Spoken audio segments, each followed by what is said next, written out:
सगळ्यात भावलेली गोष्ट म्हणजे साडी किंवा टेक्स्टाईल जे असतं त्याचा जो फ्लो तुझ्या कामात दिसतो.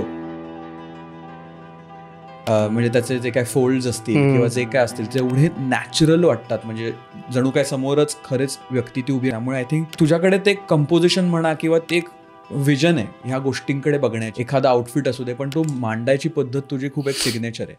ती तुला कुठून मिळाली? मी ज्या गावामध्ये लहानाचा मोठा झालोय ना, तिथं मला पेन्सिल व्यतिरिक्त चित्र काढायला काही माध्यम मिळत नव्हतं. राईट. ते म्हणजे ही स्टाईल पण मी ही करायचं आहे असं काहीतरी करायचं आहे असं नाही झालेलं. राईट. ते घडत गेलं.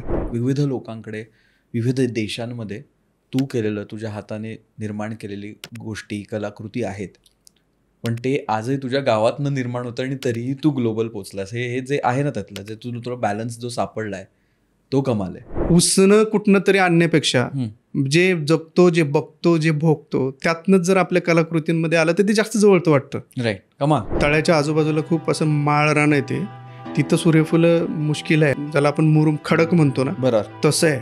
आणि तिथे ते जवळपास 30,000 खड्डे खणले आहे. 30,000 त्याचे प्लांट्स नर्सरीमध्ये बनवले सूर्यफुलाचे, मग त्याच्यात लावले. आणि लक्षात आलं की अरे अचानक ग्रीनरी संपली आहे, आता शूट होत नाही, सगळं कॅन्सल. बऱ्याच जणांना असं वाटतं ना, ते पक्षी उडतात ना, ते असं वाटतं की VFX आहे. मलाच खूप लोकांनी विचारलं, अरे काय VFX केले? अरे नाही, त्याची VFX नाही. ते जे ॲक्टर्स आहेत ना, ते 6 महिने ट्रेनिंग माझ्यासोबत पोहायचे आणि ते आयफोनवरती शूट केलेलं आहे.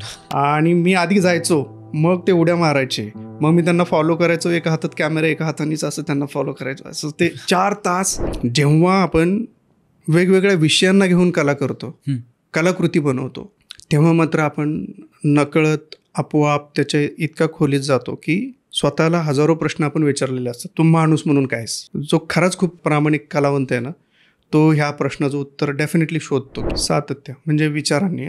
कधी कधी तुम्ही फिजिकली नाही करू शकत, पण कायम तुमच्या थॉटमध्ये असणं ना, सातत्य, त्याला मी मानतो. ती मात्र मोठी गोष्ट आहे. ती कलेला प्रगल्भ करण्यासाठीची ना सगळ्यात मोठी गोष्ट आहे.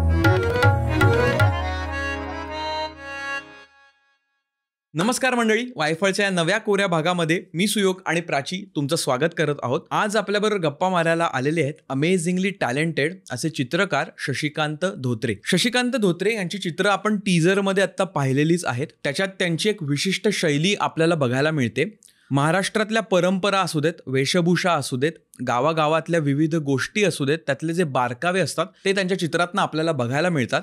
आणि ते चित्रातने मांडलेले हे विचार किंवा इथलं सौंदर्य ते जगापर्यंत पोहोचवत असतात. गेल्या 20 वर्षाच्या त्यांच्या प्रोफेशनल कालखंडात त्यांनी काढलेली चित्र जगभरातील विविध सुप्रसिद्ध व्यक्तींकडे, विविध लीडर्सकडे त्यांच्या कलेक्शनमध्ये जाऊन पोहोचलेली आहेत. अशा प्रकारे आपल्या महाराष्ट्रातल्या मातीतल्या भावना, आपली संस्कृती जगापर्यंत पोहोचवत असलेल्या शशिकांत धोत्रेंबरोबर आपण आज गप्पा मारलेल्या आहेत. विशेष म्हणजे शशिकांत दादा आजही आपल्या गावातनं त्याच्या स्टुडिओमधनं काम करत असतो. त्यामुळे तुम्ही गावात जरी असलात तरी तुमच्याकडे चांगली कला असेल, तुमच्याकडे चांगला स्किलसेट असेल तर तुम्ही जगभर कसे पोहोचू शकता ह्याच्याबद्दलही आज आम्ही गप्पा मारलेल्या आहेत. त्याचबरोबर गावाचं महत्त्व आणि गावाने त्याला काय दिलं ह्याच्याबद्दलही त्यांनी सुंदर विचार मांडलेले आहेत. चित्रकार म्हणून दादा फेमस आहेच, दादाचं काम आपण पाहतोच आहे.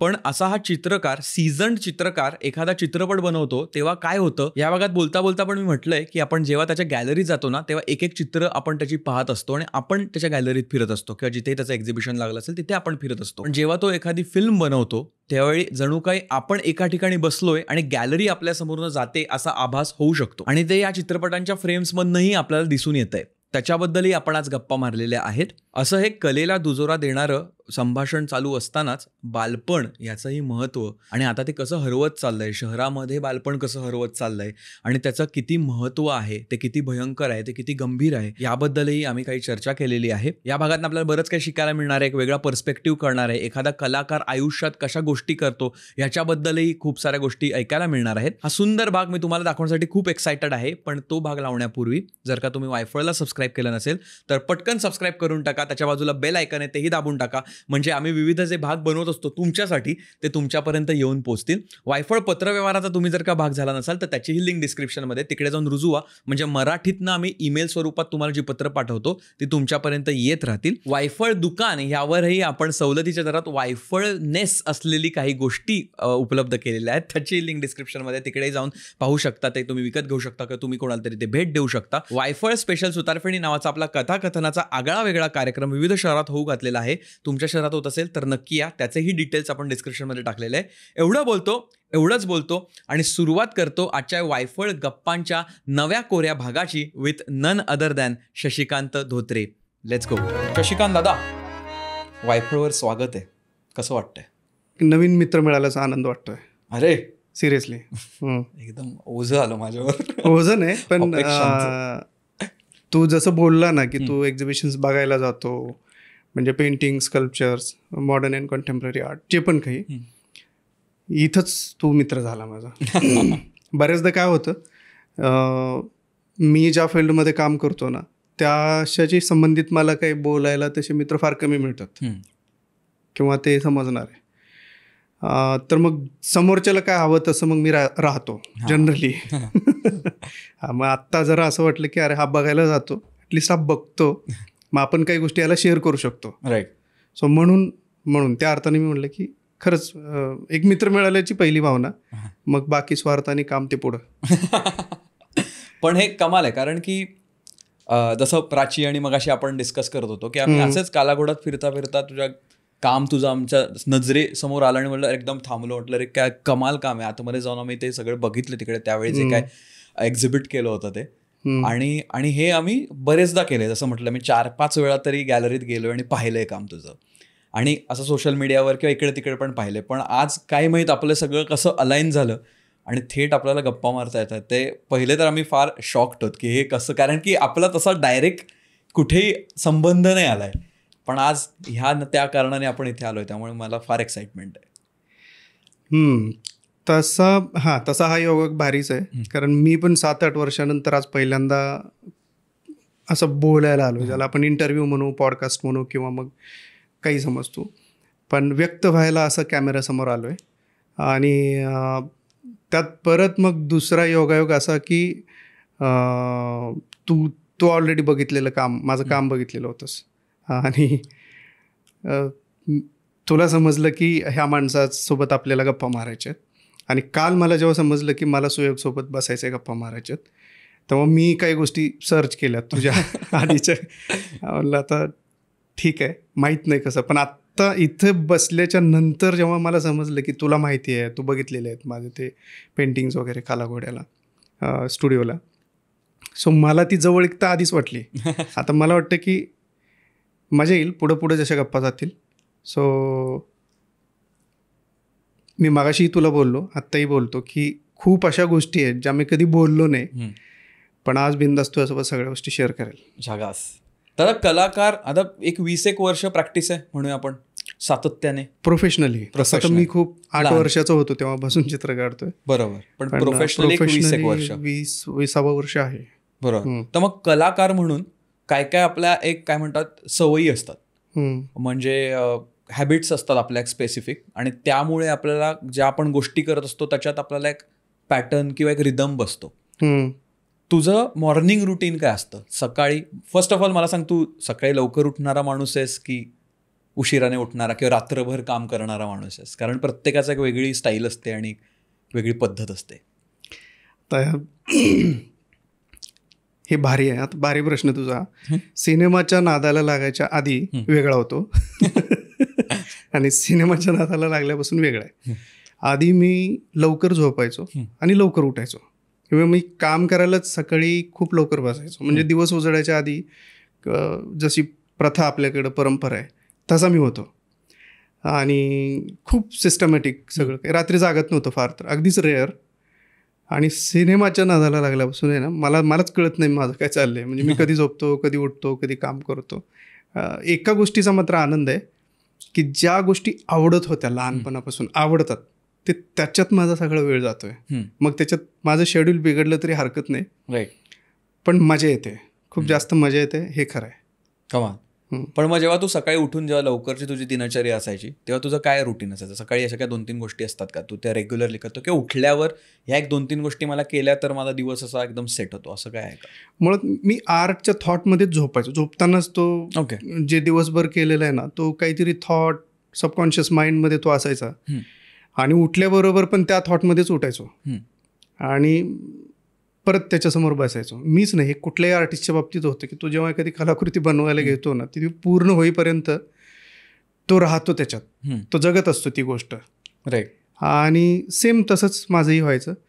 त्यामुळं खूप काही ठरवत नव्हतो, मात्र उठलं की ज्या थॉटमध्ये झोपलो त्याच थॉटमध्ये उठून पुन्हा कामाला बसायचं. राईट. ही खूप नॅचरल आणि नैसर्गिक जगण्याची प्रक्रिया होऊन गेलेली. हां, आत्ता मात्र डेफिनेटली तसं काही नाही आहे. सिनेमा रिलीज झाल्यावर परत मी जरा थोडं काही काळ पुन्हा आर्ट स्टुडिओ, नवीन काही प्रयोग आहेत, काळानुरूप ज्या गोष्टी बदलायला पाहिजे अशा, राईट, त्या गोष्टी घडतील. तुझ्या कामाची एक काय म्हणतात स्टाईल म्हणता येईल किंवा एक तुझी सिग्नेचर झालेलं एक प्रकारचं तुझं एक काम आहे ते. आणि त्याचे सब्जेक्ट्सही खूप इंटरेस्टिंग असतात. मला सगळ्यात भावलेली गोष्ट म्हणजे तू ज्या प्रकारे साडी किंवा टेक्स्टाईल जे असतं त्याचा जो फ्लो तुझ्या कामात दिसतो, म्हणजे त्याचे जे काय फोल्ड्स असतील किंवा जे काय असतील ते एवढे नॅचरल वाटतात, म्हणजे जणू काय समोरच खरेच व्यक्ती ती उभी आणि तिचं आपण पदर आहे किंवा असं काहीतरी आहे असं पाहतोय, असं खूप त्याच्यात दिसून येतं. त्यामुळे आय थिंक तुझ्याकडे ते कंपोजिशन म्हणा किंवा ते एक विजन आहे ह्या गोष्टींकडे बघण्याची. म्हणजे अगदी ते बेसिक साडी असू दे किंवा बेसिक एखादा आउटफिट असू दे, पण तो मांडायची पद्धत तुझी खूप एक सिग्नेचर आहे. ती तुला कुठून मिळाली, म्हणजे कुठे तू, कारण मला असं वाटतं लहानपणीपासून तू चित्र काढत होतास, मग जेजेला वगैरे गेलास, मग सगळं चालू असणार, पण ॲट सम पॉईंट तुला कळलं असेल की ही माझी स्टाईल आहे किंवा मला ह्या प्रकारची चित्र काढायला आवडतात. ते कुठे झालं? तो पण प्रवास जुना आहे खूप. म्हणजे खूप लहानपणापासून मी चित्र काढतो आणि पेन्सिलने चित्र काढतो.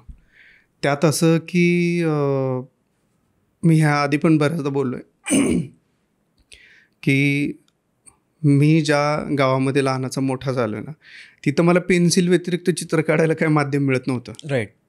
तेवढा म्हणजे आता ती किती वर्ष जुनी गोष्ट आहे बघ, साधारण 35 वर्ष जुनी गोष्ट, 35 जास्त 37.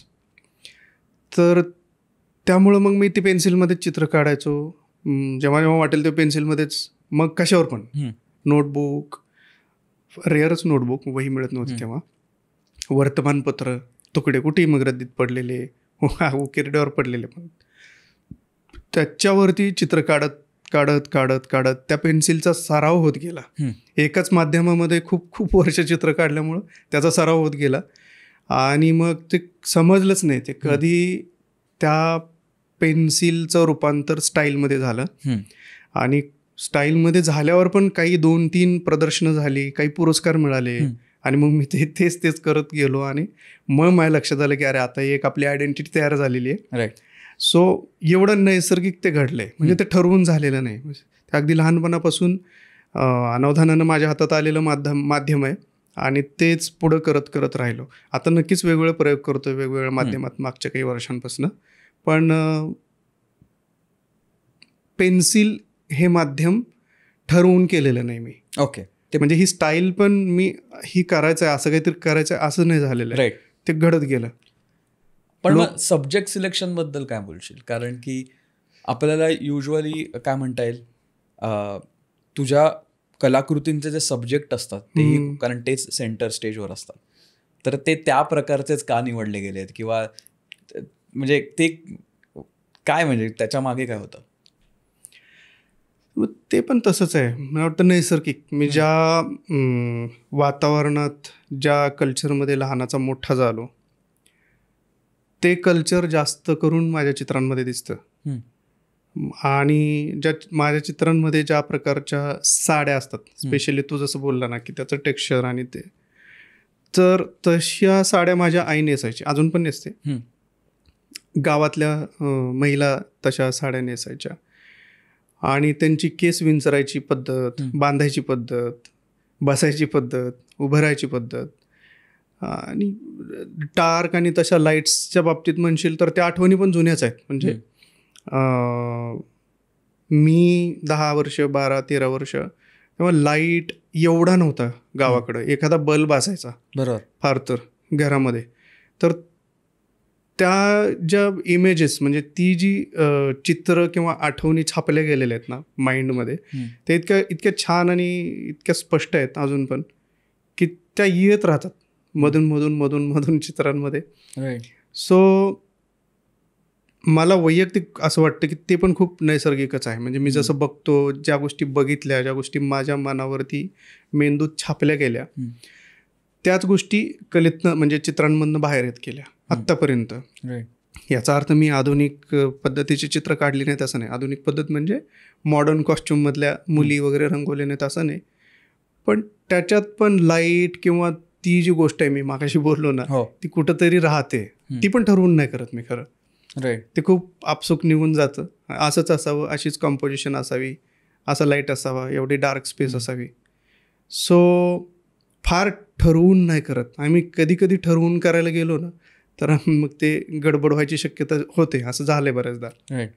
पण किती किती महत्त्वाचं आहे ना. म्हणजे तू बोलतोस तर मला पण रिअलाईज होतंय की आपण कुठून म्हणजे कुठे आपलं लहानपण गेलोय, काय प्रकारच्या गोष्टी आपण बघितल्या आहेत किंवा काय अनुभव घेतलेत, ते नॅचरलीच आपल्या कामातनं यायला लागतात बाहेर. आणि जसं तू म्हणालास गावाकडे तर तुला किती वेगळ्या प्रकारचं जीवन, म्हणजे आता शहराकडच्या लोकांना गावाकडचं आणि गावाकडच्या शहराचं नेहमीच अप्रूप असतं. पण त्याच्यातही लिमिटेशन्स पण कसे आपल्याला कामी आलेत. म्हणजे तुम्हाला लाईट कमी होता, पण तेच आता तुझं एक one of the main strength झालंय. म्हणजे लाईट पण खूप महत्वाचा एलिमेंट आहे तुझ्या स्किल सेटचा, की कमाल लाईट कसा वापरायचा, कसा तो पडतो. हे तुझ्या चित्रांमध्ये तर असं वाटतं की आपण शिकतोय लाईट कसं काम करतो. तर किती कमाल असतं ना की आपण कुठून जन्माला आलोय, की कुठच्या भागात आपण वाढलोय, त्याचा किती इम्पॅक्ट पडतो आपल्या आयुष्यावर, जनरली आपल्या चॉईसेसवर. तुला बोलू का, एक माझं हे मत आहे. म्हणजे मे बी बरोबर चुकीचं मला माहीत नाही. लाईटला घेऊन, डार्क आणि लाईटला घेऊन बघ कसं होतं ना, की एखादी वस्तू आहे आणि अंधार आहे सगळा, आणि त्या वस्तूवरतीच मंद लाईट पडलाय, तर आपलं कॉन्सन्ट्रेशन आहे ना त्या वस्तूवरती एवढं छान होतं ना, की जिथं ती लाईट पडलेली आहे की ते छापली जाते गोष्ट. तेच जर तू ऑब्झर्व करशील ना, सगळा फक्क लाईट आहे, इकडे तिकडे सगळा लाईटच लाईट आहे. तू काय म्हणजे तू कुठली गोष्ट तू छापणार आहेस तुझ्या मेंदूवरती, किंवा कुठली गोष्ट त्यातली तू उचलणार आहेस. सिम्पल चंद्र तो स्पॉटच आहे ना तसा. तर बघायला गेलं तर आजूबाजूला तर काही नुसतं अथांग डार्कच डार्क आहे ना, पण तरी ती गोष्ट किती पटकन बसते ना आपल्या माइंडमध्ये, आणि त्याच्याकडं आपण तेवढं म्हणतो ना की डीप जाऊन त्याला कॉन्सन्ट्रेट करतो. सो कमी लाईटची मजा वेगळी आहे. म्हणजे याचा अर्थ लाईट सगळा जास्त लाईट असेल तर फार घाणेरडं असं म्हणायचं मला. पण नैसर्गिकच मला असं वाटतं की ती गोष्ट खूप भारी छापली जाते आपल्या मेंदूमध्ये, की खूप डार्क स्पेसमध्ये कुठंतरी लाईट आहे आणि एकच ऑब्जेक्ट हायलाईट होतोय, तर ती त्याच्यातली मजा जी आहे ना ती खूप जास्त लाईट्समध्ये नाही आहे. राईट. हां. पण आज जसा विचार मांडलास ना, मी असं तू बोलता बोलता मला सुचवलं की आपण जेव्हा कलाकृती बनवतोय किंवा आता लाईटचा एक विषय झाला, हे करत असताना तुझ्या विचारात पण बदल व्हायला लागतो का, की तू काम करता करता तुला वेगळे विचार, आणि ते कसं असतं, म्हणजे तुझं एक माइंडसेट कसं असतो हे सगळं काम करताना? कारण ही तपश्चर्याचं एक 20 वर्षाची प्रोफेशनल काम बघितलं तर ते करताना आपले विचार सुधारतात का, किंवा आपण माणूस म्हणून काहीतरी ग्रो होतो का त्याच्यात? अच्छा, असं म्हणायचं तुला. हां, एक गोष्ट तर मी कन्फर्म नक्की तुला सांगू शकतो की ध्यान नावाचा प्रकार आहे ना, तो होतो. म्हणजे स्वतःलाच असं अनुभूती यायला लागते की अरे आपण ध्यान करतोय आणि खूप खोल कुठल्या तरी गोष्टीत जाऊन बसलोय शांत. आता ते खरं मला शब्दात वर्णन करता येईना. तुझ्या प्रश्नाचं उत्तर माझ्याकडे आहे, पण मला त्याला शब्दात तुला सांगता येईना. पण ती साधनेचं एक सर्वोच्च टोक होऊन बसतंय करता करता. लक्षात पण येत नाही की कधी आपण तिथे जाऊन पोहोचलो.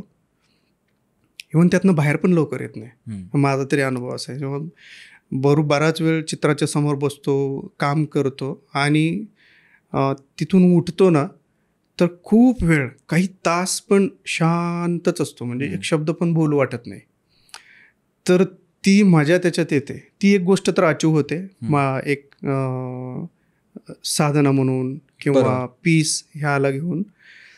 दुसरी गोष्ट प्रगल्भ काय होते, आता मला वाटत नाही की चित्र काढल्यानं माणूस म्हणून आपण किती प्रगल्भ होतो, तो खूप वेगळा विषय आहे. म्हणजे माणूस बनणं खूप अवघड आहे, चांगला माणूस बनणं. मी मी मी तरी माझ्या बाबतीत तर तसंच आहे. मी अजून चांगला माणूस बनण्याचाच प्रयत्न करतोय. पण साधना ती एक गोष्ट आहे की जी मिळते. मात्र एक गोष्ट आहे, जेव्हा आपण वेगवेगळ्या विषयांना घेऊन कला करतो, कलाकृती बनवतो, तेव्हा मात्र आपण नकळत आपोआप त्याच्या इतका खोलीत जातो की स्वतःला हजारो प्रश्न आपण विचारलेले असतात. तू माणूस म्हणून काय स्वतःला, आणि त्याचं उत्तर पण स्वतः शोधतो. प्रामाणिक माणूस तर नक्कीच शोधतो. मी असं म्हणू शकतो की जो खराच खूप प्रामाणिक कलावंत आहे ना, तो ह्या प्रश्नाचं उत्तर डेफिनेटली शोधतो की माणूस म्हणून तू कोण आहेस, तू आहे का खरंच. कलाकार म्हणून जी जर्नी असते ना, मला असं वाटतं, कारण ती फार एक्सप्लोरेटिव्ह आहे, आणि स्पेशली आपल्या भारतात तर खूपच एक्सप्लोरेटिव्ह आहे, कारण की त्याला फिक्स स्टेप्स नाही आहेत किंवा एक ठरलेला पाथ नाही आहे. तू गावाकडनं येऊन तुझी गावात मुळात सुरुवात झाली हे सगळं करण्याची, तो बघण्याची गोष्टींकडे सगळ्यांची जशी लहानपणी सुरुवात होते तशी, आणि नंतर तू जेला येऊन अजून त्याच्यात एक अपग्रेड झालं आणि तशी जर्नी चालू झाली. आणि मला असं वाटतं की ह्या जर्नीमध्ये बऱ्याच ठिकाणी अनसर्टन्टी खूप मोठी असणार आहे, कारण माहीत नाही ह्याचं काय होणार आहे, कुठे काम करायचं आहे, पहिल्यांदा पैसे कसे कमवायचे, इथपासून सुरुवात असते. तर मला त्याच्याबद्दल थोडं जाणून घ्यायचं होतं की मला असं वाटतं की गिअर पडतात एक एक आयुष्यात, आणि काहीतरी अनलॉक होतं आणि मग ते आपल्याला जमायला लागतं, त्याच्यावर आपलं काय म्हणतात एक स्थान निर्माण होतं आणि मग लगेच पुढचा गिअर पडतो. तसं बघायला गेलं तर आता तू चित्रातनं चित्रपटात गेलास, हा एक मोठा गिअर आहेच पुढचा, पण जरा त्याच्या आधीचे गिअरकडे मला जरा बघायचं आहे की तो प्रवासात ते अशा ठळक घटना तुला काय आठवतात की अरे हे झालं आणि मग माझा गिअर पडला, म्हणजे शिफ्टच झालं पूर्ण माझं आयुष्य. मी 2003 मध्ये जेजेसला पाठलो होतो. जे मी पहिल्याच वर्षी सोडावं लागलं. त्यानंतर मी काही कामं केली. आता हे खूप कमी लोकांना माहिती आहे की मला पेंटर म्हणून प्रोफेशन करण्यापेक्षा मला फिल्म मेकर व्हायचं होतं. ओके. हे माझ्या खूप जवळच्या मित्रांना माहिती आहे की अरे मला अजून त्या जुन्या नावानेच बरेच मित्र बोलतात पण बरं म्हणजे. आणि मला स्वतःलाच समजलं नाही की मी कधी चित्र काढता काढता त्यातच करिअर सुरू झालं, आणि मग सिनेमापासून मी तसा दूर गेलो जरा. म्हणजे त्या ड्रीमपासून दूर गेलो नाही म्हणता येणार. मी सिनेमे बघायचो, म्युझिक शिवाय तर मी एकही चित्र काढलेलं आठवत. चित्र काही मी तासभर पण विदाऊट म्युझिक काम नाही करत.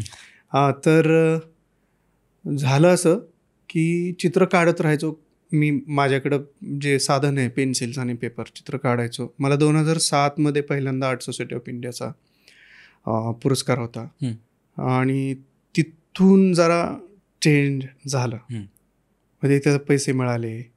मग 2009ला पण बॉम्बे आर्ट सोसायटीचा सर्वोत्कृष्ट पुरस्कार मिळाला. पण त्या सुरुवातीच्या काळात, सॉरी मी इंटरप्ट करतोय, पैसे हे एक महत्वाचा फॅक्टर होता. खूप महत्वाचा. ओके. खूप म्हणजे माझ्या घरची परिस्थिती अशी होती की म्हणूनच मला कॉलेज सोडायला लागलेलं. ओके. तर पैसे खूप मोठा फॅक्टर होता. आणि मग तसं झालं म्हटल्यावर मग मी अजून जास्त उत्साहाने चित्र काढायला लागलो. मग मला वाटतं खूप कमी वेळेत बरेच मानाचे पुरस्कार मिळाले आणि मोठमोठी प्रदर्शनं पण झाली. ओके. आणि सगळी प्रदर्शनं तशी कमर्शियलदृष्ट्या यशस्वी झाली. ओके. पहिल्यापासूनच. त्यामुळं मी म्हणणार नाही की मला काय फार स्ट्रगल करावा लागला चित्रकला क्षेत्रामध्ये. मला फार आधीपासूनच ज्याला आपण म्हणतो ना की यश मिळालं. मी जे पण करत गेलो त्याला यश मिळालं सर्व अर्थाने.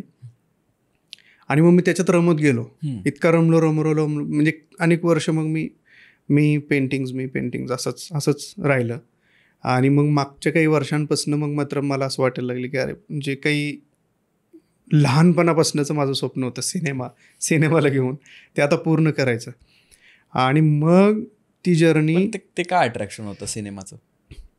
खूप लहानपण खरंच मी हे विश्वास बसणार नाही, पण असंच आहे. मला सिनेमाचाच जास्त अट्रॅक्शन होतं, आत्ता पण आहे.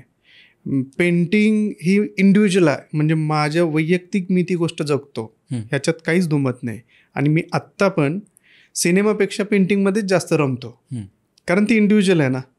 मी एकटाच आहे तिथे. मी ठरवतो की मला काय रंगवायचं आहे, किती वेळ रंगवायचं आहे, कधी रंगवायचं आहे का नाही रंगवायचं आहे मला. सो तिथं ज्याला 100% फ्रीडम म्हणतो ना, तिथं ते आहे. सिनेमा तसं नाही. सिनेमा तुम्हाला सगळं माहितीच आहे की काय प्रक्रिया असते. तिथे अनेक डिपार्टमेंट्स आहेत, अनेक लोक आहे, खूप काही गोष्टी असतात. खूप भारी भारी एक्सपिरियन्स आहे.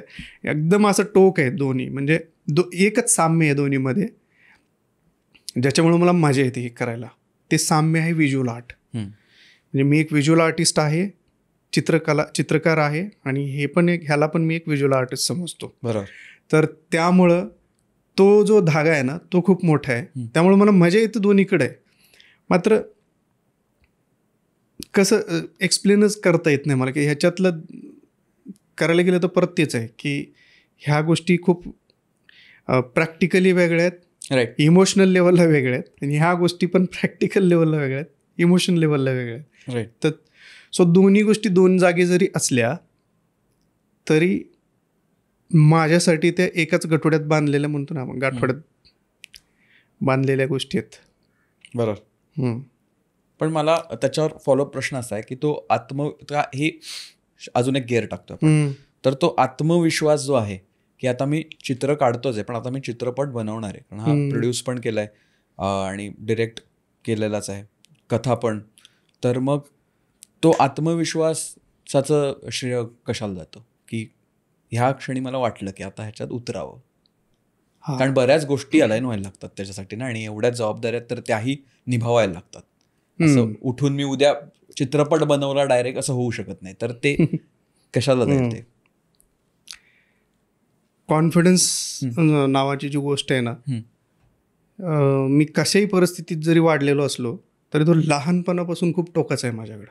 ओके. कॉन्फिडन्स मी खूपच कशाही बाबतीत मी अगदी धडकन करून टाकणं ज्याला म्हणतात ना, की असं ठरवलं आणि डायरेक्ट उडी टाकली, मी त्यापैकी आहे. मी फार विचार करत नाही, फायदा नुकसान कुठल्याच बाबतीत, सिनेमाच्याच नाही, लाईफमध्ये जरा आहे. कधी बऱ्याचदा त्याचे खूप फटके बसलेले आहेत लाईफमध्ये नुकसानीचे. पण त्याच्यात परत तेच आहे, एक गोष्ट खूप भारी आहे, मला जे वाटलं ना ते मी करून अनुभवून घेतलेलं असतं. सेम सिनेमाच्या बाबतीत आहे. सिनेमा मी त्याच्यात काही फॉर्मल एज्युकेशन घेतलेलं नाही. बरं, त्याच्यात काही असिस्टंट डिरेक्टर म्हणून कुठं काही एक्सपिरियन्स घेतला असं पण नाही. राईट. फक्त मला असं वाटलं की आता ही ती वेळ आहे आणि आता आपण सिनेमा करायला हरकत नाही, आता आपण लिहायला सुरू तरी करू. राईट. आणि मी लिहायला सुरुवात केली. गोष्टी खूप आहेत, जगण्यातनंच एवढ्या गोष्टी आलेल्या आहेत की त्यातल्या थोड्याशा गोष्टी जरी वेचल्या तरी खूप चांगला सिनेमा बनवू शकतो, हे मला स्वतःला माहीत होतं. आणि मग गोष्ट लिहिली, मग माझ्या इंडस्ट्रीतल्याच काही मित्रांना ऐकवली, जे माझे खूप जुने मित्र आहेत. माझ्या फिल्मचा जो DOP आहे रणजित माने, अमेझिंग. आता तुम्ही ते व्हिज्युअल्स बघताच आहे त्याचे. ग्रेट. तर तो खूप जुना मित्र आहे, त्याला कलेचा खूप चांगला सेन्स आहे, तो स्वतः चित्र काढतो. आणि त्यामुळं एक एक एक एक सहकार्य जुळत गेला आणि माझी गोष्ट हळूहळू स्क्रीन प्लेमध्ये बदलत गेली आणि त्याला ते स्वरूप आलं.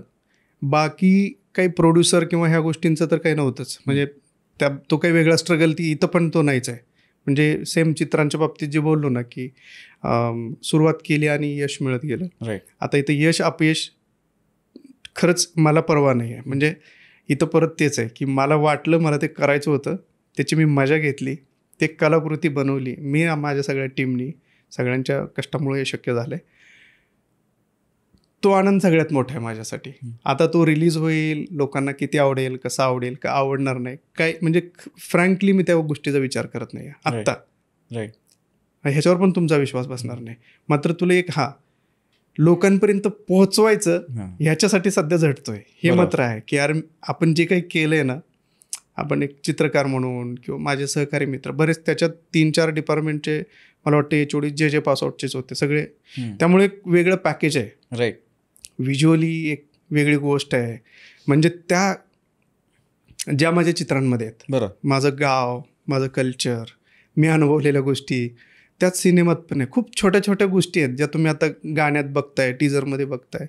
ते किती रोज करोडो लोक त्या वातावरणात राहतात महाराष्ट्रात, भारतात सुद्धा. त्या गोष्टी एवढ्या सुंदर कधी बघायला नाही मिळाल्या. अरे ते एवढं सुंदर आहे असं वाटू शकते लोकांना, आपण रोज तरी बघतो. खरं. सो त्या गोष्टी पडद्यावर असं कॅप्चर करून ठेवायला, जतन करून ठेवण्यासाठी आम्ही सगळ्यांनी जी काही मेहनत घेतली आहे ना, व्हिज्युअल लेवलला, म्युझिकल लेवलला, मी एवढं गॅरंटी खात्रीने सांगू शकतो तुम्हाला की ह्या दोन चार गोष्टी तर सिनेमात डेफिनेटली लोकांना आवडणार आहेत आणि ते त्यांच्यापर्यंत एकदा पोहोचवायचं आहे. राईट. हां, त्याच्यासाठीची धडपड आहे. पण निर्णय घेणं म्हणजे तुझ्या उत्तराचं शेवट करतो की आधीपासूनच आहे माझ्यात, फार विचार नाही करत.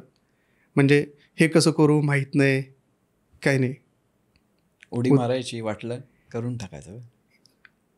हे स्वप्न पूर्ण करायचं झालं, संपलं. मग ते कशातच तोलायचं नाही. पैशात नाही, अपयश काही नाही, काहीच नाही, झिरो विचार बाकी सगळ्या गोष्टींचा. आणि करत असताना मजा घ्यायची. इवन आता ही 2 महिने आम्ही शूट केली आहे फिल्म. मला माहीत होतं ह्याला प्रोड्युसर असता कोण, तर तो रडला असता किंवा अर्ध्यातून निघून गेला असता. मी खूप अक्षरशः वेडेपणा केलेत आम्ही. असं शूट होणार आता आणि करायचं आहे 8 दिवसात, आणि मग ते जे सूर्यफुलं वगैरे दिसतात आत्ता ती, तर ते खूप हार्ड जमिनीत आहेत.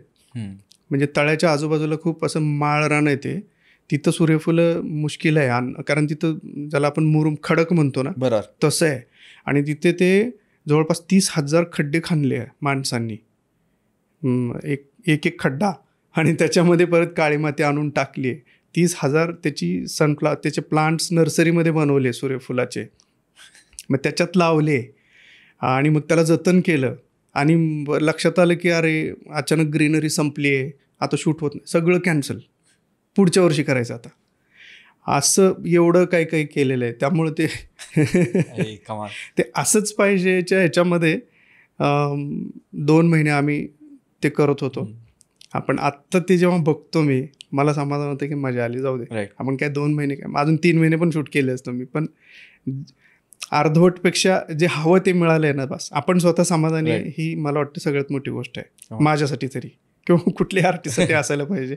तो जे करतो त्याच्यात तो स्वतः पहिल्यांदा समाधानी असायला पाहिजे. हो, कारण जेव्हा मला कळलं की तुझा चित्रपट आहे त्यामुळे त्याच्याकडे बघण्याचा दृष्टिकोन बदलला.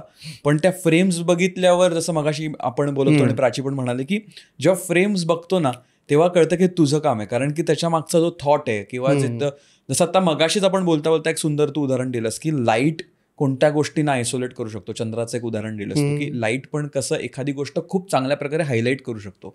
ते त्या फ्रेम्समध्ये दिसतं की जे तुला दाखवायचं आहे ते आम्हाला दिसतं, आणि ज्या सौंदर्य त्याच्यात दाखवायचं तुला तेही त्याच प्रकारे हिट होतं. आणि त्यामुळे आमच्यासाठी पण तीच एक्साइटमेंट आहे की एखादा चित्रकार ज्याचा क्राफ्ट जगभर पोचलेला आहे, जगातल्या जबरदस्त मोठ्या मोठ्या लोकांनी त्याचं कौतुक केलेलं आहे, त्यांच्याकडे तुझ्या कलाकृती पोचलेल्या आहेत, ती व्यक्ती जेव्हा चित्रपट बनवते आणि त्याचं दाखवते त्या गोष्टी, किंवा तू जिथून आलायस त्या गावाच्या अराउंड किंवा त्या पूर्ण परिसरातल्या गोष्टी दाखवते, तर ते बघायला तर एक वेगळ्या प्रकारची एक्साइटमेंट मला आहे. म्हणजे आय थिंक मला असं वावगं ठरणार नाही की मी म्हटलं की तुझा चित्रपट बघायला जाताना मला गॅलरी बघायला जातो असं फिलिंग येईल की मी कुठेतरी गॅलरीत फिरायला चाललोय आज. फक्त आता मी फिरणार नाही आहे, समोर गॅलरी फिरणार आहे.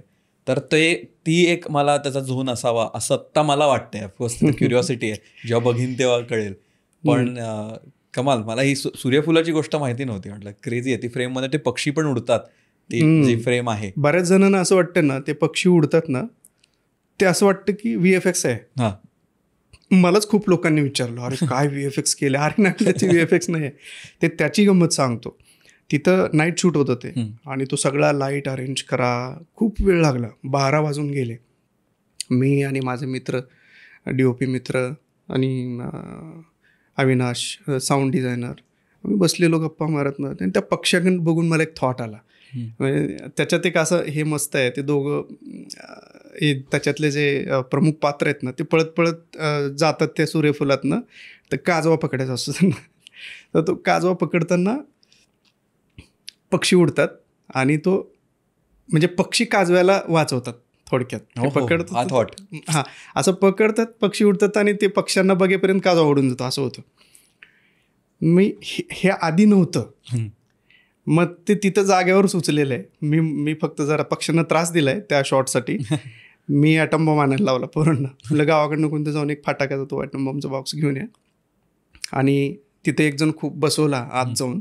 त्याला आम्ही एक आवाज दिला बरोबर त्या शॉटला, जेव्हा तो काजवा पकडतात दोघं, ते असं पकडेपर्यंत त्याला आवाज दिला, त्याने ॲटम बॉम्ब उडवला, सगळे पक्षी उडाले. आणि हे यांनी मागं बघितलं. तो एकच शॉट आहे, 1 टेकमध्येच करावं लागणार होता. आणि तो इतकं सुंदर मिळाला. ते बसल्या जागी सुचलेली आयडिया आहे. पण ते दिसतं व्हिज्युअल्स पण त्याच्यात त्या बरोबर फोरग्राऊंड बॅकग्राऊंड मध्ये आहे, थोडा लेक दिसतो आणि सुंदर. मला दुसरं ते जे पाहिलं ना, त्याच्यात जे साडी आणि हे घालून ते तळ्यातले जे शॉट्स आहेत पोहतानाचे, त्या 2 कॅरेक्टर्सचे. तळ नाही आहे, ते विहीर आहे ऍक्च्युली. अरे पण किती सुंदर आहेत त्या फ्रेम्स. विहिरीत शूट केलंय असं वाटतं कुठंतरी फार मोठ्या प्रदेशात केलं असं वाटतंय पाण्यात, पण ते दिसून येत आहे. त्यामुळे ती एक्साइटमेंट आहे. म्हणजे आय थिंक काय मला असं वाटतं, कलाकार व्यक्ती जी असते किंवा जी साधना कलेची करत असते वर्षानुवर्ष, त्यांचा एक आयुष्याकडे किंवा एक जनरल गोष्टींकडे बघण्याचा दृष्टिकोन निराळा असतो जनरली, आणि त्यांचे विचारही निराळे असतात. त्यामुळे आय थिंक हे सगळं जेव्हा एकत्र येतं आणि एखादी कलाकृती बनते ना, ती फार एक्साइटिंग असते, कारण एक वेगळा थॉट बघायला मिळतो तिकडे. बट त्याची मजा सांगतो तुला. आता ते त्याच्यासाठी माझा जो कॉस्ट्युम डिझायनर आहे शिवाजी खर्डे, तो ॲक्च्युली कॉस्ट्युम तो डायरेक्टर आहे स्वतः, पण त्यानं माझ्यासाठी ते काम केलं. आणि मी रंग सांगायचो, मग तो त्याच्यावरती खूप झाटायचा, मग कुठून कुठून जाऊन ते घेऊन यायचा. असंच कापड पाहिजे, तसेच फ्लो आले पाहिजे. आणि मग तो कलर घेऊन यायचा आणि तो पाण्यात बुडवला की येलोचा ऑरेंज होऊन जायचा. मग ह्याच्यासाठी पण किती वेळा आम्ही ते कापड चेंज केले, पाण्यात बुडवून बघितले, हां आत्ता हा येलो आपल्याला हा पाहिजे तो येलो पाण्यात बुडाल्यावर मिळतो पण तसाच दिसतो, बरोबर. हां, आणि मग ते तसं सगळं बनवलं. इव्हन ते जे ॲक्टर्स आहेत ना, ते 6 महिने ट्रेनिंग म्हणजे पोहायला माझ्यासोबत पोहायचे. मी लहानपणापासून त्या बाबतीत तसा काही शब्द वापरावा, खूप एकदम पोहण्यात माहीर असतात ना, तसं आहे मी स्वतःच. म्हणजे आमच्याकडे काही फार मोठे कॅमेरे नव्हते आणि ऑफकोर्स माझा DOP भारीच आहे, त्याने तेवढं सुंदर शूट केलं आहे, पण तो स्विमर नाही आहे तेवढा चांगला. आणि मग असं झालं की आता हे कसं करायचं. आणि मग हां, पण ॲक्टर्सला मी म्हणजे ते त्यांना ट्रेनच केलेलं होतं, तेवढा त्यांचा स्टॅमिना झालेला होता ते पाण्याच्या आत पोहायचा दोघांचा पण. आणि मग ठरलं मी शूट करतो ते, आणि ते आयफोनवरती शूट केलेलं आहे.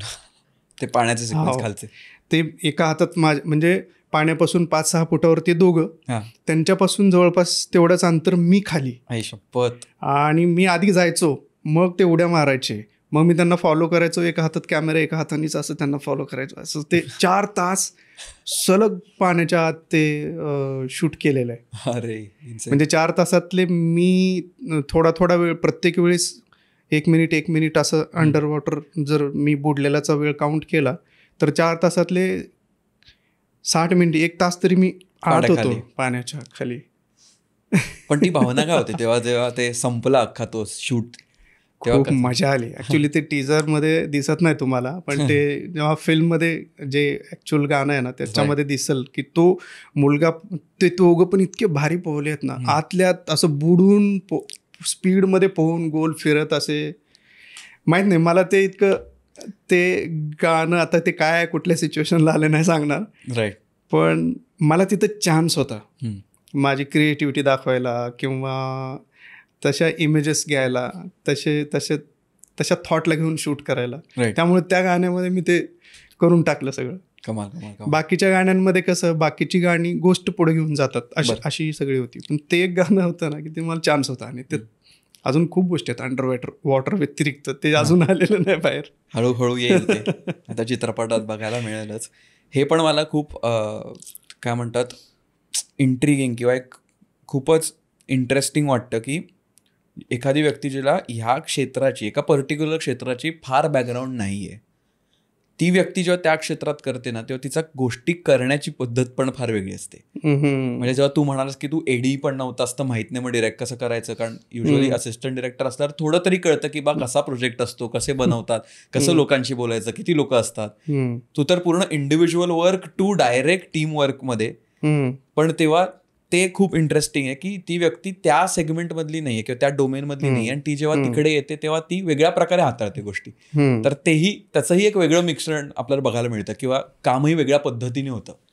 तुला अजून एक सरप्राईज, जरी माझा पहिला सिनेमा असला तरी ह्याचं जे प्री वर्क होतं, शॉर्ट ब्रेकडाऊन, स्टोरी बोर्डिंग, हे माझं जे फार्म हाऊस आहे जिथे ते शूट केलेलं आहे, तळं वगैरे सगळं, तिथं एक छोटं थिएटर पण आहे. त्याच्यात आम्ही 6 महिने काम करत होतो. माझा DOP मित्र, माझा चीफ एडी संजय अण्णा, टेक्निकली हे हुशार होते, अनुभव होता यांच्याकडे. आणि मला ते सुरुवातीच्या 15-20 दिवसामध्ये, महिनाभरामध्ये प्रोसेस समजली. चर्चेतनंच सगळ्या गोष्टी टेक्निकली लक्षात आल्या. राईट. आणि त्याचं शॉर्ट ब्रेकडाऊन, स्टोरी बोर्डिंग एवढं डिटेल केलं होतं आम्ही की काय शॉट असला पाहिजे, तो कसा कंपोज करायचा आहे आणि किती शॉट्स असले पाहिजेत आणि किती दिवसाचं शूट असणार आहे. तुला आश्चर्य वाटेल, सगळे ॲक्टर्स माझ्या फिल्ममधले सगळे फ्रेश चेहरे आहेत. ते गोष्टीची रिक्वायरमेंट आहे म्हणून आहेत. आणि ते मी का फ्रेश चेहरे घेतले फिल्म बघितल्यावर लोकांच्या लक्षात येईल. एवढं सगळं असताना, सगळं नवीन नवीन असताना पण ना, आम्ही जेवढ्या दिवसाचं शेड्यूल लावले होतं ना, त्याच्यात एक पण दिवस वाढला नाही. इतकं शार्प शूटिंग होतं, इतकं त्याला म्हणतो ना की परफेक्ट. आज एवढे शॉट्स आहेत, आज एवढंच करायचं आहे. आणि ती प्री वर्क इतकं सुंदर केलं होतं जे जे मला माहीत नाही, पण ते त्याच्यावर खूप कलर्सपासून ते सगळ्या गोष्टींचा आम्ही सगळ्यांनी विचार करून त्या सगळ्या गोष्टी केल्या होत्या. मराठी फिल्म मजा आली वगैरे खूपच बनवलं असणार. नवीन असून पण ते टाईट स्केड्युलिंग आणि टाईट केलेलं एक्झिक्यूट. हो, क्रेझी. सो चित्र काढलेली का चित्रपटात, म्हणजे फ्रेमसाठी किंवा मूडसाठी किंवा स्टोरी बोर्डवर प्रॉपर? नाही, स्टोरी बोर्डवर पारंपरिक ट्रॅडिशनल पद्धतीनं काम नाही केलं. ओके. ॲक्टर्स माझ्या जवळचेच होते बऱ्यापैकी, आणि ते माझ्यासोबतच राहायचे स्टुडिओला 2-2.5 मला वाटतं 2 वर्षापेक्षा पण जास्त वेळ. तर अवेलेबल होते, त्यामुळे त्यांनाच आम्ही घेऊन जायचो आणि त्या पोजेसमध्ये बसवून डायरेक्ट शूट करायचो मोबाईलमध्ये. आणि आम्ही चर्चा करायचो की काय वाटतं, ही फ्रेम कशी वाटते, ही फ्रेम कशी वाटते. आणि मग आम्ही डिसाईड करायचो की हे फायनल. आणि म्हणून पण एक्झिक्युशन बेटर, कारण की प्री वर्क क्रेझी खूप. म्हणजे शूट आम्ही 2 महिन्यात केलंय, पण प्री वर्कला किती वेळ घालवलाय, म्हणजे सिरियसली खूप. आणि त्याच्यातच मला खरी मजा आली. मला शूटला बिलकुल मजा नाही आली, कारण एवढं क्लिअर होतं ना. आणि ॲक्टर्स जे होते ते 2 वर्ष सोबत होते. मला माहित आहे ते किती तयार झालेले आहेत. राईट. मी जातच नव्हतं, असं समजा की त्यांना काही बोलतच नव्हतं ते, कारण गरजच नव्हती ना. ते परफेक्ट होते. मला माहित आहे की हे बेस्ट देणार आहेत मला. आणि टेक्निकली एवढं सुंदर काम केलेलं होतं की त्याच्याबद्दल पण बोलायची काही गरज नाही. आमच्याकडे ते असं स्टोरी बोर्डिंग तर रेडीच होतं टेबलवरती. आता हा शॉट आहे, आता हा शॉट आहे, आता हा शॉट आहे, करत जायचंय. सगळ्यांनाच माहित होतं काय करायचंय. प्राचीला काहीतरी बोलायचं. नाही, मी असं बोलत होती की युजली खूप सारे फिल्म मेकर्स हे खूप इम्पॉर्टंट आहे की तुमचं प्री वर्क खूप एकदम चांगलंपणे तुम्ही केलं असतं ना, तर तेव्हा तुमचं शूटिंग तेवढं स्मूथ जातो. And that is one of the examples. तुमचं example is the one to prove की तुमचं प्री वर्क आणि तुमचं प्रोसेस खूप चांगलं केलं ना तुम्ही, लाईक टू द मार्क, असं टू द पॉईंट की असं असं असं पाहिजे. तुम्हाला माहिती आहे की तुम्हाला काय पाहिजे, ते नंतर कळतं तुमचा प्रोसेस. कारण काय काय फिल्म मेकिंग स्टाईलवर स्टेटवर जाऊन ते डिसाईड करतात काहीतरी करून बघू, पण त्यांची वेगळी स्टाईल. असू पण शकतं, तसं पण असू शकते. ते काही चुकीचं नाही म्हणत आहे मी, पण मला प्रोसेस आवडली. मला प्रीची प्रोसेस जास्त आवडली. मला तिथे जास्त मजा आली. ॲक्च्युली तिथं मला माझ्या डोळ्यासमोर फिल्म पक्की होती, अशी फिल्म दिसणार आहे ती. त्यामुळं ते फार महत्त्वाचं आहे. त्याच्यात दुमत असायचं काहीच कारण नाही. खूप कलर्सच्या बाबतीत पण असाच घोळ होता. म्हणजे आता नाव सांगत नाही, कॉस्ट्युम डिझायनर. ते पण त्याच्या आधी तुझा आवडता रंग असं कॉन्सेप्ट आहे तुझी की मला हा रंग आवडतो? नाही, असं काहीच नाही की मला एखादा पर्टिक्युलर रंग आवडतो. प्रश्न आहे, कारण खरंच नाही आवडत. खूप काम करतोस म्हणून. मला मूड खूप, मला वाटतं की मॅटर करतो आणि त्या परिस्थितीनुसार रंग आवडतात. हा, पण मला ना ब्राईट कलर जास्त आवडतात असं म्हणू शकतो. पण तुझ्या चित्रांमध्ये युजली बॅकग्राऊंड डार्क असते मेजॉरिटी, कारण मग हायलाईट होतं तुझा सब्जेक्ट. हां. पण स्पेसिफिक असं नाही की हा रंगाबरोबर जास्त काम करणार. नाही असं नाही. मला ब्राईट रंग आवडतात हे मी बोलू शकतो, पण पर्टिक्युलर एकच आवडतो असं नाही. आता ह्याच्यावरूनच तुला बोलत होतो मी की नाव सांगत नाही, माझी कॉस्ट्युम डिझायनर मुलगी आली आणि ती कम्युनिटी ज्यांच्यावर ही फिल्म आहे, गाव, ती मुलं, त्यांची लाईफस्टाईल, ह्या सगळ्या गोष्टींना घेऊन मी जे बघत आलो आहे त्यानुसार मी कलर सांगायचो, पण त्या कॉस्ट्युम डिझायनरला तिला ते कळत नव्हतं. ओके. मग तिला असं माहीत होतं की नाही आता आपण गरिबी दाखवतोय ना, तर सर असे रंग नाही, असेच रंग असायला पाहिजे. मग मी तिला समजावून सांगायचो की असं नाही आहे. ग्रे स्टोन, कूल कलर्स, एकदम चतुर्थ श्रेणीतले रंग हे वापरणारे लोक उलट मोठे असतात किंवा श्रीमंत असतात. ते लोक ब्राईट कलर घालायला घाबरतात. राईट. खूप रेअर आहे ते. बरोबर. ब्राईट कलर कोण म्हणजे तिला मी सांगायचो की 2 प्रकारचे लोक आहे ना, ते रंगांना नाही घाबरत. एक लहान मुलं, त्यांच्यासाठी रंग असतो. बरोबर. हां. आणि दुसरी ती माणसं ज्यांची रंगांची भीती गेलेली आहे. राईट. हां, अजून एक वर्ग आहे, किंवा ज्यांना ही रंगबिंग काय कळत नाही, त्यांना मग त्यांच्यासाठी कुठलाही रंग आहे, अरे भारी दिसतो, चला पिंक आहे, रेड आहे, त्यांना काही फरक पडत नाही. म्हणजे आपण ठरवून टाकले ना की रेड म्हणजे डेंजर. म्हणजे आता काही फुलं लाल असतात, डेंजर वाटतात का ती? सो आपल्या सायकोलॉजीचा भाग आहे. आपण आपल्याला तसं शिकवलं, आपण तसंच बघतो. पण ती जी मुलं आहेत ना, त्यांचे कॉस्ट्युम ब्राईट असले पाहिजेत, म्हणजे ते जसं राहतात गावात. बरोबर. मी तिला उदाहरणादाखल सांगितलं की असं नाही, बघ हे 10 कलरचे ड्रेस तू कपडे आणून टाक आणि तू बघ ते काय सिलेक्ट करतात. ऑफकोर्स ते ब्राईटच कलर सिलेक्ट करते, ग्रे बीचा हात पण नाही लावणार. सो इथूनच सुरुवात होती. मग आता माझ्या फिल्ममधले तुम्हाला ना ब्राईट दिसतील कॉस्ट्युम्स, म्हणजे ते मात्र एक दिसेल की त्याच्यात बरोबर कल्चर दिसून जाईल तुम्हाला. म्हणजे इरकल लुगड्यांची, आपल्या परंपरेची जी एक झलक आहे, ज्या आपल्याकडे बायका नेसतात महाराष्ट्रामध्ये, खास करून पश्चिम महाराष्ट्रामध्ये, ज्या सगळीकडेच महाराष्ट्रात, तर त्याच रंगांचं कॉस्ट्युम जास्त आहे. बऱ्याचदा तर आम्ही तर साड्या फाडलेल्या आहेत, साड्या फाडूनच बनवलेल्या आहेत खूप कॉस्ट्युम. सो रंगांच्या बाबतीत असंच आहे, नो पर्टिक्युलर. राईट. तू साडी सिलेक्शनला म्हणजे कारण साड्या हा तुझा चित्रांमधनं पण खूप दिसून येतो, म्हणजे परंपरा, साडी आणि ते. तर मग इन जनरल पण तुझं अशी हॅबिट आहे का की साड्या वगैरे एक्सप्लोर करायच्या, की काय डिझाईन्स आहेत वगैरे, किंवा पैठणी वगैरे जाऊन बघायच्या वगैरे असं? नाही, असं काही नाही, फार एक्सप्लोर नाही केलेलं. असं टिपिकल आपल्या पश्चिम महाराष्ट्रात ज्या प्रकारच्या साड्या, एक मला वाटतं एक फार नाही 2-4 प्रकारचे जास्त करून वापरतात, त्यातल्या त्यात ग्रामीण भागामध्ये महाराष्ट्रामध्ये ते जास्त दिसतं, कारण ते जास्त वापरतात ना लोक. बरोबर. बायका, म्हणजे ते जास्त बघतो पण ना आपण. मग तेच यायला पण, म्हणजे जे उसणं कुठनं तरी आणण्यापेक्षा जे जगतो, जे बघतो, जे भोगतो, त्यातनंच जर आपल्या कलाकृतींमध्ये आलं तर ते जास्त जवळतं वाटतं. राईट. कमाल. सिम्पल. Great thought. हां. सो तसंच आहे, म्हणजे ह्या सिनेमाच्या बाबतीत तेच झालं आहे. आणि जेव्हा आम्ही बनवायचो ना, तेव्हा सगळे आता ते रंगांचं काही बेसिक शिकवलेलं असतं ना, तर ते सगळे घाबरायचे, अरे रेड, अरे तू कसले कॉस्ट्युम, काय शशी.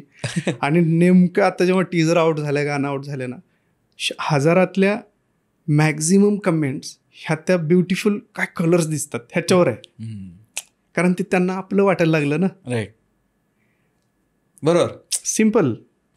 म्हणजे मला पण थोडी भीती होती की अरे हे पचेल का नाही, पण मला अंदाज आला की नाही, अरे आवडायला लागलं लोकांना. मग का आवडायला लागलं, तर ते त्यांच्या जवळचं आहे, ते त्यांच्या रोजच्या जगण्यातलं आहे. अशी ही ऑब्झर्वेशनची आणि रंगांची गंमत आहे. क्रेझी.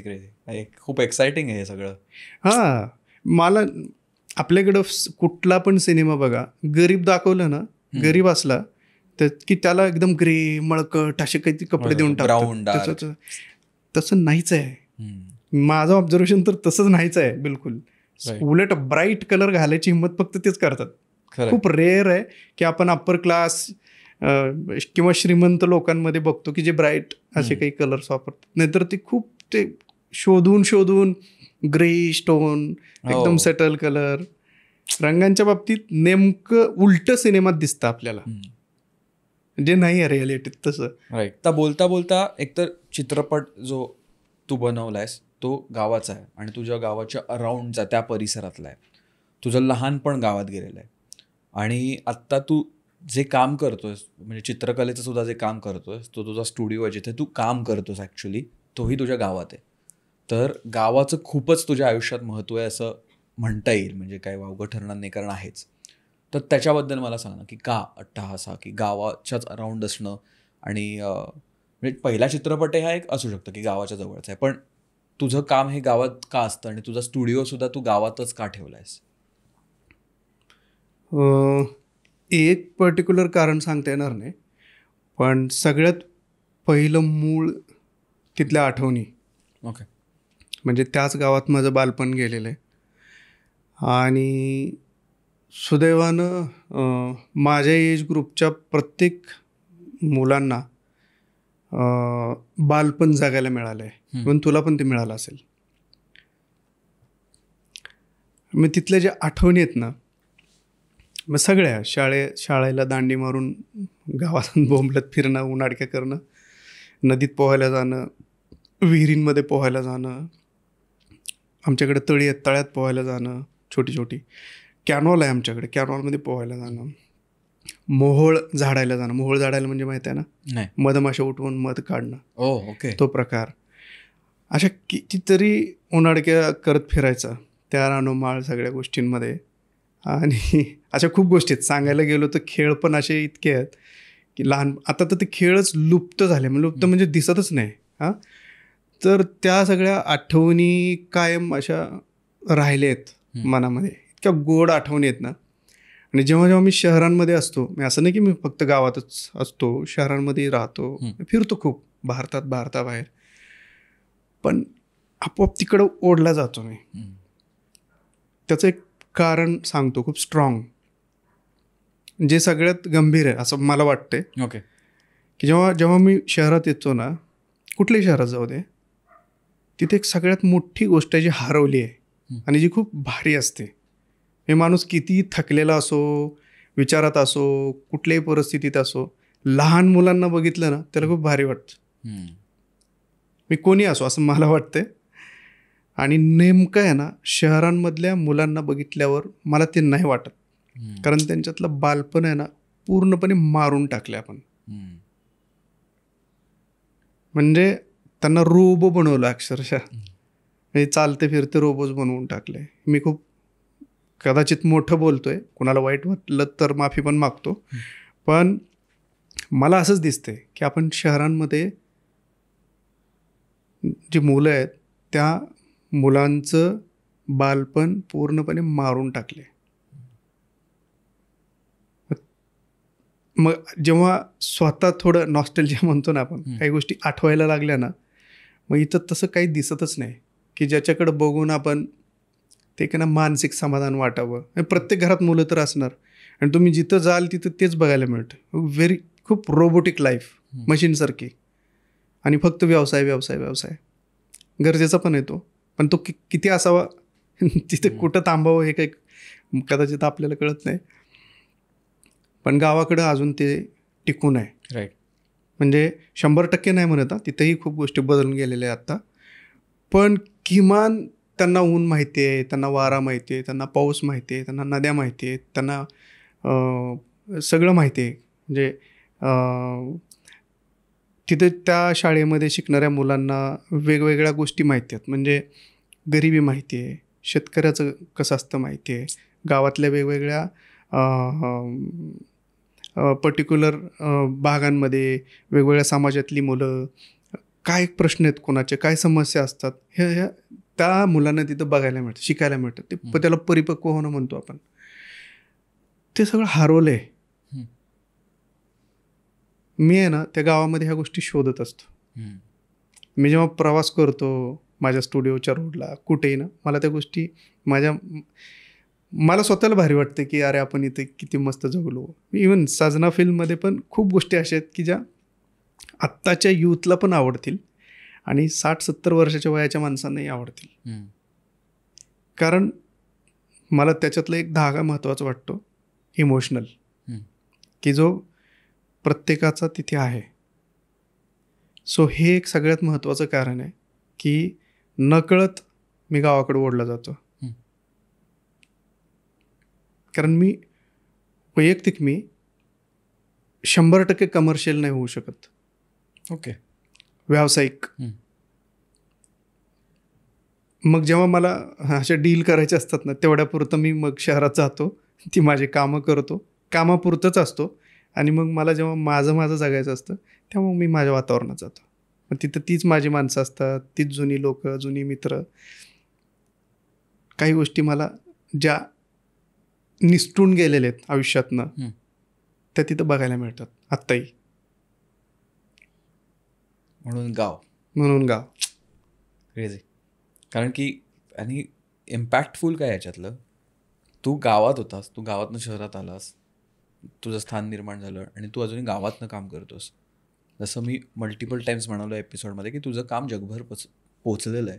जगात विविध लोकांकडे, विविध देशांमध्ये तू केलेलं, तुझ्या हाताने निर्माण केलेली गोष्टी, कलाकृती आहेत. पण ते आजही तुझ्या गावातनं निर्माण होतं आणि तरीही तू ग्लोबल पोचलास. हे जे आहे ना त्यातलं, जे तुला बॅलन्स जो सापडला आहे तो कमाल आहे. कारण की तुला पर्सनली तुला जे महत्त्वाचं आहे म्हणजे त्या सगळ्या परंपरा, छोट्या मोठ्या गोष्टी, गावातलं ते पूर्ण सगळं डायनामिक असतं, ते तू आजही धरून ठेवलं आहेस. पण ते धरून ठेवून देखील तू जगापर्यंत पोचतो पण आहेस. पण हे करताना तुझा असा स्वतःचा एक सेपरेट वेळ पण तुला मिळतो त्याच्यात. तर ते बॅलन्स आजकाल करणं खूप टफ होतं लोकांसाठी. म्हणजे शहरात तर खूपच सगळ्यांनाच तो चॅलेंज असतो. पण तू ते मॅनेज केलेस आणि तुला ती पद्धत मिळाली आहे कसं करायचं हे, ते खूप खूप इन्स्पिरेशनल आहे. म्हणजे गावातली व्यक्ती कुठपर्यंत पोहोचू शकते आणि ती पुन्हा गावात राहूनच ते कसं करू शकते, ह्याचं एक जबरदस्त उदाहरण असतो असं मला वाटतं. काही अंशी तुझं बरोबर आहे की टफ आहे. पण खरं सांगू, इंटरनेटच्या ह्या जमान्यामध्ये आपण कुठं राहून काम करतो मला नाही वाटत त्याला काही फार महत्त्व आहे. म्हणजे स्वतःसाठी महत्त्व आहे की तुम्ही कुठं राहून काम करायला पाहिजे, हा वैयक्तिक ज्याचा त्याचा प्रश्न आहे. पण काम पोहोचवणं हे तितकं अवघड राहिलेलं नाही आता. राईट. म्हणजे तुम्ही पोहोचू शकता सहज. तुम्ही एका क्लिकवर तुम्ही हजारो कदाचित लाखो लोकांपर्यंत पोहोचू शकता. सो मला वाटतं त्या गोष्टीचा एक खूप ॲडव्हान्टेज आहे की तुम्हाला तुमचं काम जगातल्या कुठल्याही कोपऱ्यात पोहोचवता येतं. म्हणून मला वाटतं की ते एवढं अवघड नाही आहे जेवढं पूर्वी होतं. पूर्वी फिजिकलीच तुम्हाला जावं लागायचं ना, तुम्हाला कुठे जायचं आहे तर स्वतःच काम घेऊन जायला लागायचं. किंवा त्याच्यानंतरच्या काळात फार तर फार मेल करणं वगैरे हे इथंपर्यंत होतं. ते अगदी आता इतकं सोपं झालं आहे की तुम्ही जिथे कुठे आहे ना तिथून तुम्ही जगातल्या कुठल्याही कोपऱ्यात तुमचा मेसेज, तुमची कलाकृती, तुमचं काम पोचवू शकता. पण खूप सोपं झालं आहे. त्यामुळे मला काय वाटतं माहिती आहे का की का मग उगीच म्हणजे सिमेंट ह्या जंगलांमध्ये का राहावं. तर ज्याचा त्याचा वैयक्तिक भाग आहे बाबा, हे असं काही बोलायला भीती वाटते मला. कारण सो ह्याच्या उलटं पण असू शकतं. बरोबर. की ज्याला सवय आहे शहरातच राहायची किंवा इथंच सगळ्या गोष्टी तो जागेला आहे, तो त्याला अनुभव प्रत्येक, तो इमोशनली पण इथंच कनेक्टेड आहे. बरोबर. सो त्याला ह्याच्या उलटं वाटू शकते, अरे काय बकाल गाव, काय तिथं काहीच नाही यार, माळ राहणं राहतं, कसं राहतो तू तिथं, असं वाटू शकते त्याला. ते उलट आहे.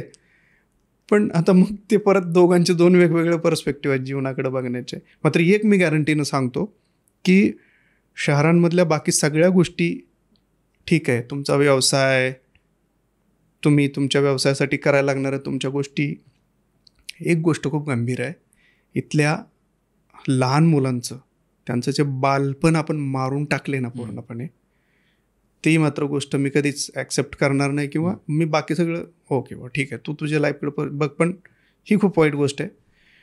शहरच नाही, ही कुठेही ही गोष्ट खूप गांभीर्याने घेतली पाहिजे. हां, म्हणजे आपण मग लगेच टेक्नॉलॉजीची जोड द्यायला सुरू करतो ना, असं कसं आधुनिक असायला पाहिजे. ते कसलं आधुनिक, ते मोबाईल काय करतात मोबाईलवर माहिती आहे का तुम्हाला. सो फार खोलत नाही जायचं मला, पण दोघांच्या दोन पर्स्पेक्टिव्ह असतील.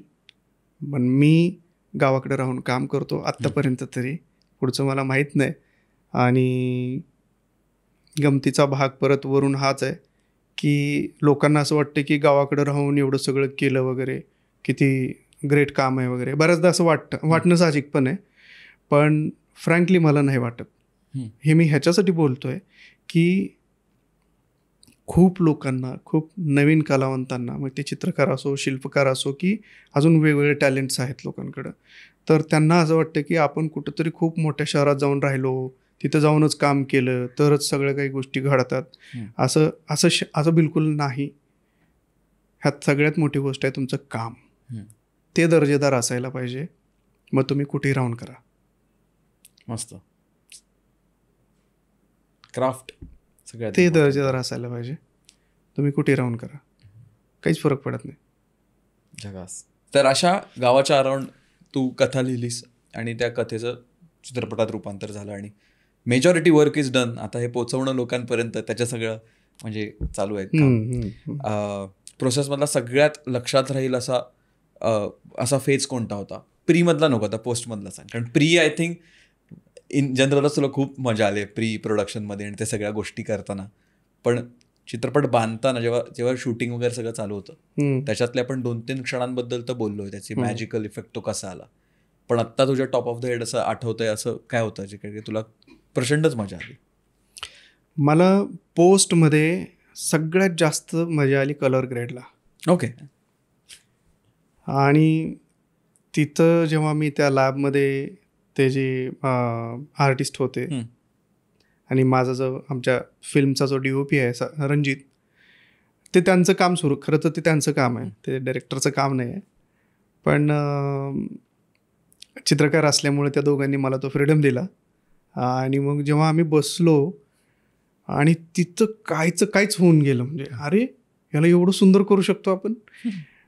इवन मला असं पण वाटून गेलं की मी त्यांना विचारलं की ग्रेडरसाठी, कलर ग्रेड करणाऱ्या आर्टिस्टला अवॉर्ड असतो का? तर तो बोलला की नाही, अवॉर्ड नसतो आपल्याकडे. अरे असं कसं असू शकतंय? हे एक प्रकारचं व्हिज्युअल आर्ट आहे सिनेमा, एक फ्रेम, आणि त्याला तू एवढं सुंदर करू शकतो इथे आपण, जर खरंच तेवढं रंगांचं ज्ञान असेल तर काय होतं आणि काय करू शकतो आपण.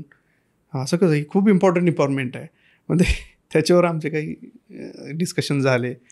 पण मजा मला आली ग्रेडला, खूप मजा आली. आम्ही एक फ्रेम रंगवायचा प्रयत्न केला, जेवढं शक्य आहे ना, की जितकं आपण त्याला रंगवू शकतो तितका आम्ही त्याला रंगवण्याचा प्रयत्न केला कलर ग्रेडमध्ये. सो मला पोस्टमधलं सगळ्यात जास्त आवडलेलं जे डिपार्टमेंट आहे किंवा काम आहे ते आहे कलर ग्रेड. तुझ्याही मूळ कामाच्या जवळचं. हां, त्यामुळे मला जास्त मजा मे बी त्यामुळे आली.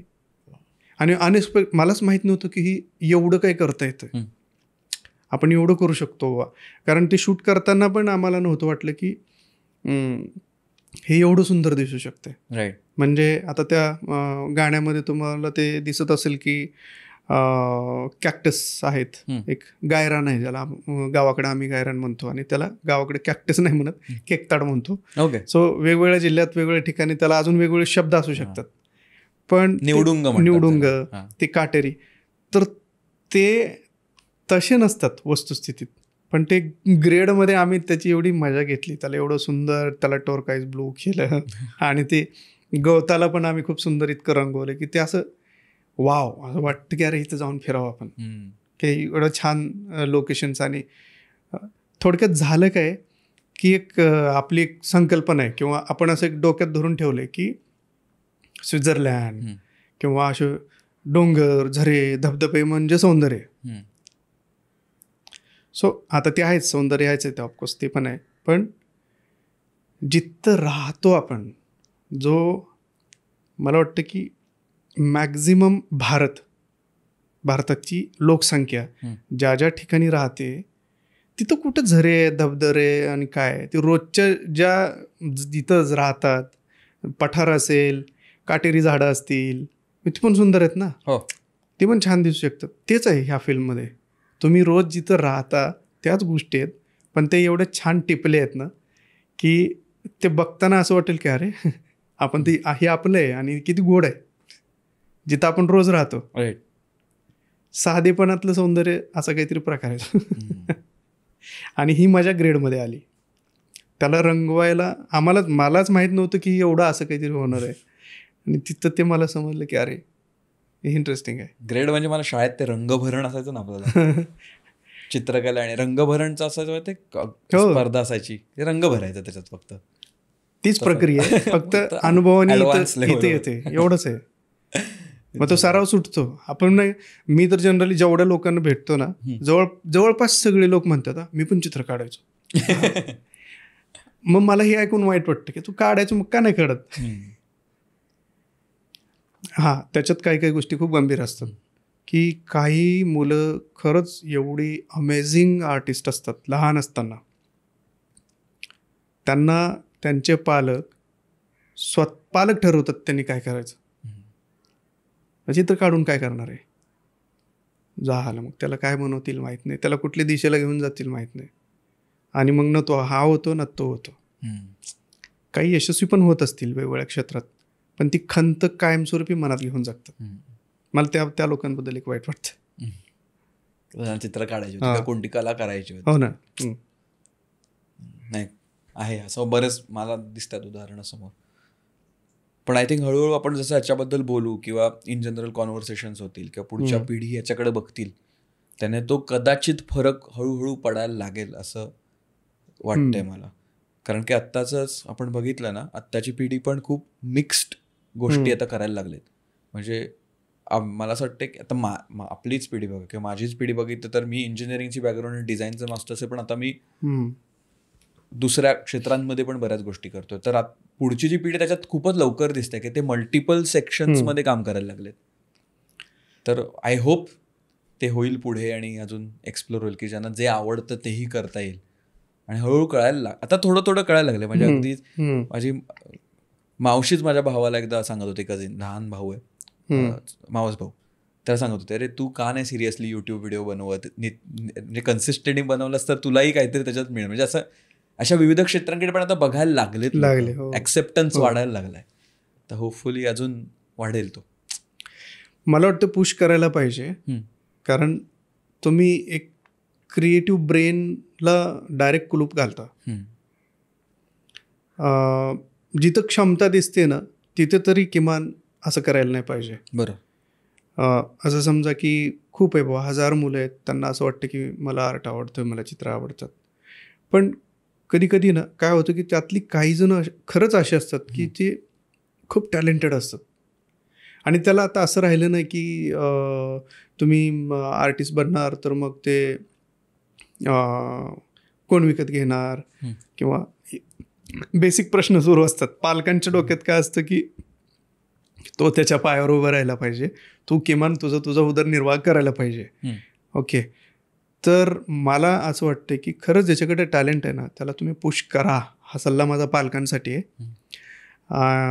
कारण मी मगाशीच बोललो की तुम्ही कुठं राहून करता ह्याला पण आता महत्त्व राहिलेलं नाही. तर त्याच्याकडे खरंच तेवढं टॅलेंट असेल, एक्सलन्स हे असेल, तर तो जगातल्या कुठल्याही कोपऱ्यात त्याचं काम पोचू शकतो. आणि खूप सहज. फक्त क्रिएटिव्हिटी मारायला नाही पाहिजे. म्हणजे तुम्ही काय त्याचं मूळ बदलून त्याला भलतीकडेच नेऊन ठेवण्यात मला नाही वाटत की तो तिथं तरी नीट यशस्वी होईल का. ते कुठंतरी त्याच्या मनात ती सल कायम असणार आहे. त्यामुळं आत्ता गोष्टी बदलत आहेत. आपल्याकडं खूप बेसिक प्रश्न आपल्याला पडतात. कारण अजून आपल्याकडं ते रुजलेलं नाही की चित्र विकत घ्यायचे असतात. म्हणजे जसं आपण सोनं जागा घेतो असं चित्र पण घ्यायचे असतात. चित्रांच्या पण किमती वाढतात. हे अजून माहीत नाही. चित्र पण इन्व्हेस्टमेंट म्हणून त्याच्याकडे बघायला पाहिजे. हे अजून आपल्याकडे रुजले. कारण खरं असं आहे की हे पण खरं आहे की अजून आपला भारतातली सगळ्यात मोठी संख्या आहे 2 वेळच्या जेवणासाठी धडपडते, बेसिक गोष्टींसाठी धडपडते. आणि कला ही गोष्ट अशी आहे की तुमच्या नीड्स भागल्याच्या नंतरची गोष्ट आहे. चित्र तरी तुम्ही चित्र काढू कोण पण शकतं. म्हणजे त्याला काही मर्यादा नाही की गरीबच काढू शकतो, श्रीमंतच काढू शकतो किंवा हा नाही तो नाही, असं नाही. ज्याच्याकडे ती कला आहे, ज्याच्याकडे टॅलेंट आहे, ज्याच्याकडे ती क्षमता आहे, तो करू शकतो. मात्र त्याला मार्केट म्हणतो ना आपण की ती एखाद्या फील्डसाठीची ती भारतात तेवढीशी पूरक जरी नसली तरी मी एवढं तर नक्कीच सांगू शकतो की त्याच्यासाठी सगळं जगाचं मार्केट ओपन आहे आता. खरं. उलट तुमच्यासाठी खूप मोठा प्लॅटफॉर्म आहे, फक्त तेवढं तन्मयतेनं करायला पाहिजे. उलट तुम्ही दुसऱ्या एखाद्या मला माहीत नाही कुठल्या फील्डमध्ये शिकाल तर तुम्हाला लिमिटेशन आहे, पुण्यात जॉब करायचा आहे, मुंबईत जॉब करायचा आहे, इकडं तिकडं जाऊन जॉब करायचं, तुम्हाला लिमिटेशनच नाही. तुम्ही तुमच्या गावात घरी बसून अमेरिकेत कामं करू शकता, म्हणजे तुमचं काम पाठवू शकता लंडन, कुठेही जगातले कुठल्याही गॅलरीसोबत कामं करू शकता. राईट. मात्र एक गोष्ट त्याच्यात कॉमन आहे की तुमच्या कामात ती एक्सलन्सी असायला पाहिजे, ती क्वालिटी असायला पाहिजे. बरोबर.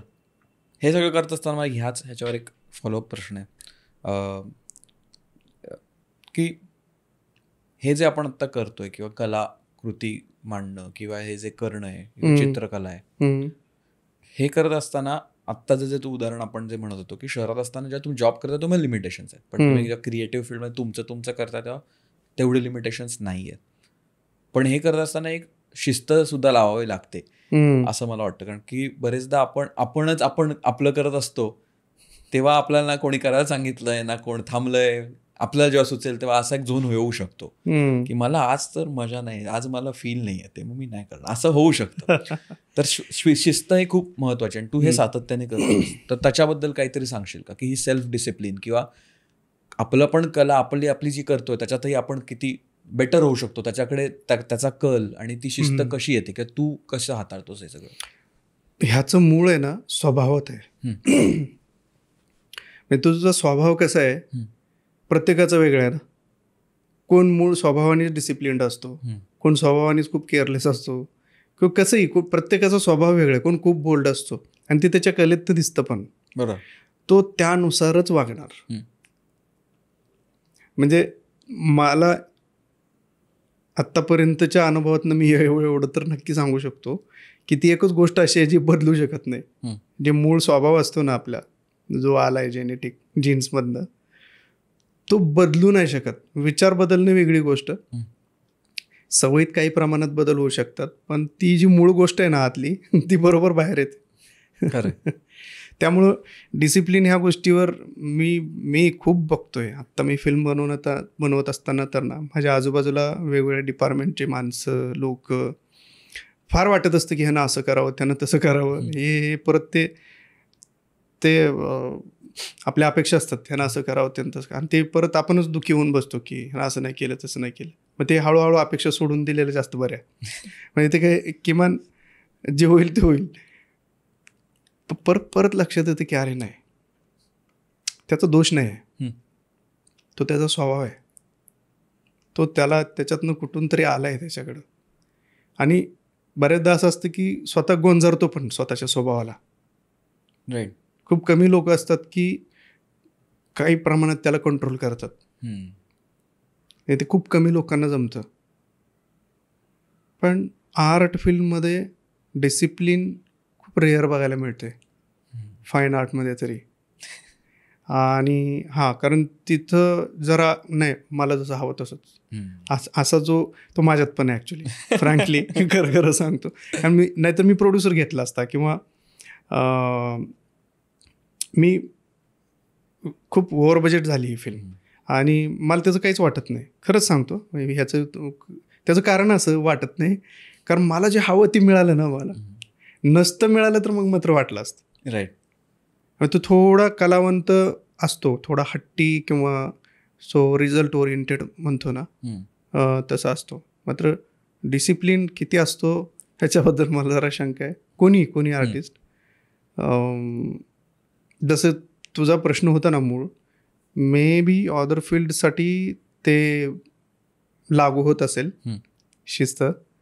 जरा इथं गडबड आहे कारण तो इंडिव्हिज्युअल आर्ट आहे ना. बरोबर.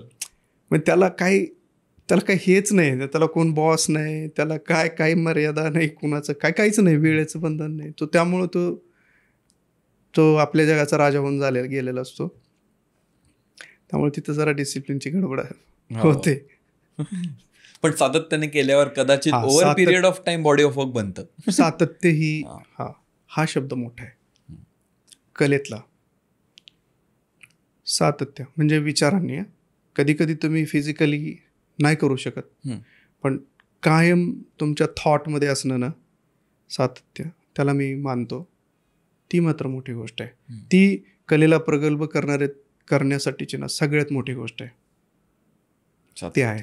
हां, डिसिप्लिन जरा गडबडीचा विषय पण सातत्य नेसेसरी कंपल्सरी पाहिजेच. आपण वायफळवर ना अद्भुत दरवाजा नावाची एक सेगमेंट करतो, जिकडे मी कसं काय सॉरी अद्भुत दरवाजा, तर मी एक सीन सेट करून देतो आणि मग तिथे तुला सोडतो आणि मग तू सांगायचंस तुला काय दिसतंय. तो दरवाजा उघडण्या अगोदर किंवा ती सिच्युएशन क्रिएट करण्याच्या आधी तुला आज वायफळवर येऊन कसं वाटलं?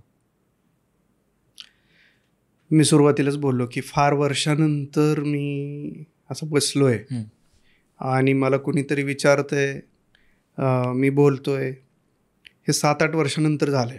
त्यामुळे पहिल्यांदा तर थोडा मोकळा झालो आज, बऱ्यापैकी, थोडा नाही. आणि एकदम सुरुवातीला अजून एक गोष्ट बोललो की नवीन मित्र मिळाल्याचा एक आनंद. ह्या 2 गोष्टी वायफळला येऊन मला एक्सपिरियन्स करायला मिळाल्यात. आता हे अद्भुत दरवाजाचं माहीत नाही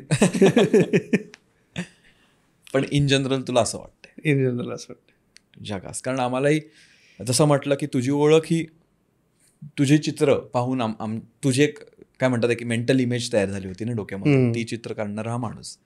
पण आता त्याच्या पुढे जाऊन किंवा त्याच्या मागची गोष्ट किंवा तू कसा आहेस हे पर्सनल लेवलवर आम्हाला कळलं.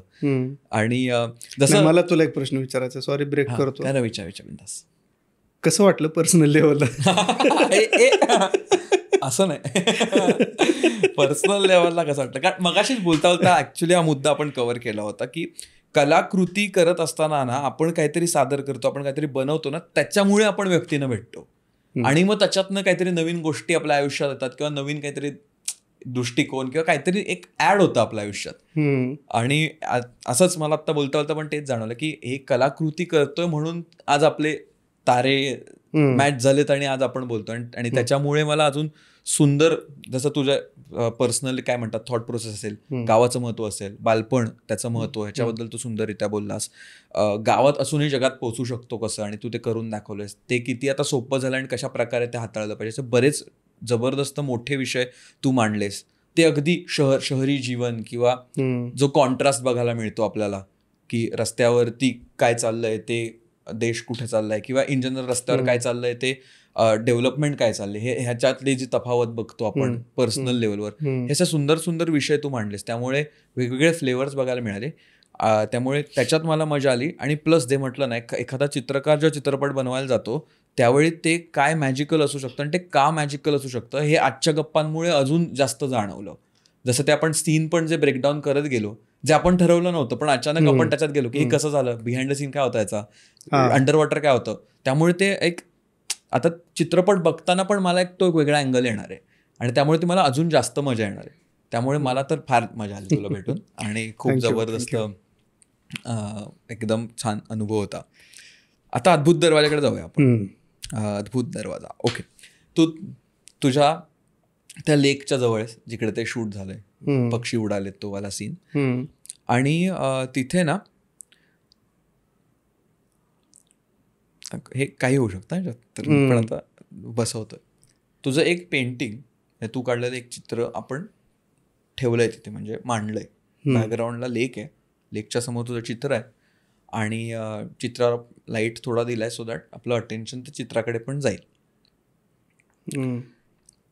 आणि तू काही तुझे लोक आलेत, तुझ्या ओळखीचे मित्रमैत्रिणी असतील तुझे किंवा असे ओळखीचे लोक असतील किंवा अनोळखी सुद्धा लोक असू शकतात, जे समोर आलेत, ते बसलेत आणि तू आता चित्र त्यांना दाखवतोयस, प्रेझेंट करतोयस आणि त्याच्याबद्दल तू बोलतोयस की काय, कशा प्रकारे तू हे चित्र मांडलंयस किंवा काय तुझा थॉट होता.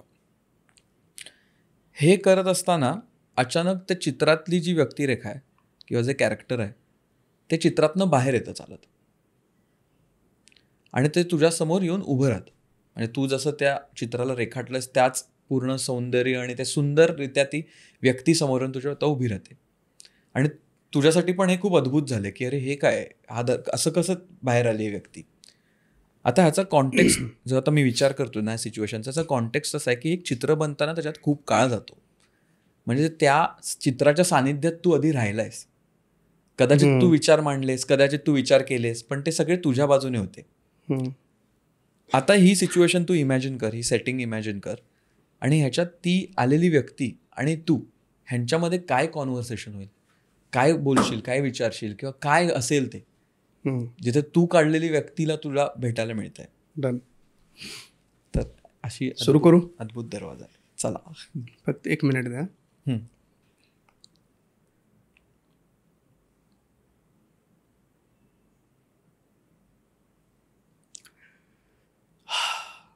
मी एक चित्र काढलंय.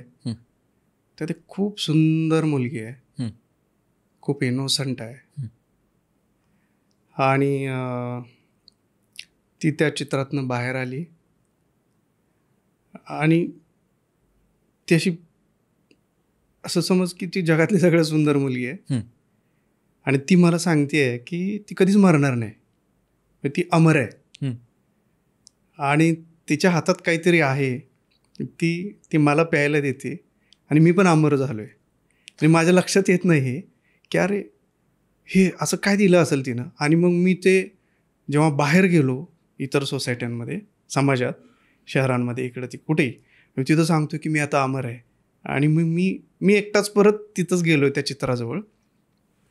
आणि पाठीमागं जेव्हा हे लोकांना समजलं की अमर व्हायचं काहीतरी तिचं आहे आणि तसं असं त्या तळ्याजवळ तिथं जी सूर्यफुलं वगैरे तुम्ही बघितलीत, सगळे पक्षी, आणि मग असा खूप मोठा समूह तो तिथं अमर व्हायला येतोय.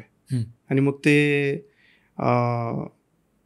त्या सुंदर जागेवर अटॅक करायच्या स्वरूपातच आहे. आणि ती जी मुलगी आहे तिला घेऊन जायच्या ह्याच्यात आहेत. त्यांना असं वाटतं की इथं काहीतरी खूप अमर, म्हणजे सगळं ते तलाव म्हणजे सगळं अमृतच आहे. अशा ह्याच्याने ते वेत आहेत. आणि मग त्यांच्याकडं काही शस्त्र असतील, काय माहीत नाही आता ते, पण अटॅक करून ते जे अमृत आहे ना ते घेऊन जायच्या ह्याच्यानी तळ्याकडे येत आहेत. मग असे खूप लोक आहेत आणि ते असं समज की तळ्याच्या आजूबाजूला असे शेकडो एकर सूर्यफुलं आहेत आणि अनगिनत पक्षी आहेत, सगळ्या गोष्टी. खूप सुंदर स्वप्नवत जागा आहे असं समजते. आणि ते लोक त्या हळूहळू एंटर करतात आणि सूर्यफुलांमधनं चालत चालत तळ्याच्या चारी बाजूने ते बऱ्यापैकी आत येतात. आणि तेव्हा ते माझ्या आणि त्या मुलीच्या लक्षात येतं की अरे, माझ्या लक्षात येतं की मी तिला सांगतो की मी असं सांगितलं, तर तिच्या लक्षात येतं की मग हे सगळे अमृताच्या हव्यासापोटी आलेले आहेत आणि हे अटॅक करणार आहेत. तुलाही मारू शकतील, मलाही मारू शकतील, इथल्या सगळ्या जीवांना मारू शकतील. आणि हे अमृत समजून ह्या तळ्यातलं जे काही पाणी आहे ह्याच्यासाठी ते इथंपर्यंत कसल्या परिस्थितीत येतील.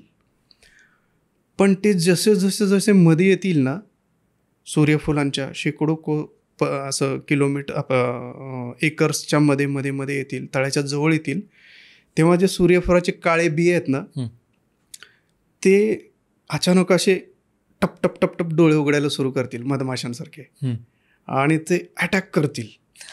आणि ते त्या बियांच्या मधमाशा होतील आणि ते असे कळणार नाही त्या लोकांना काय झालं अचानक. आणि ते भयंकर सैरावैर इकडे पळायला सुरू करतील आणि अशा प्रकारे ते तळ्याच्या बाहेर निघून जातील.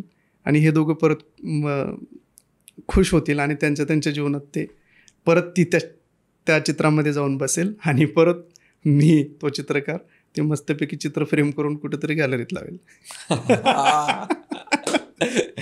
जमलं काहीतरी. जबरदस्त ट्रिप झाली त्याच्यात, एकदम सस्पेन्स, थ्रिल वगैरे आलं एकदम. जगास.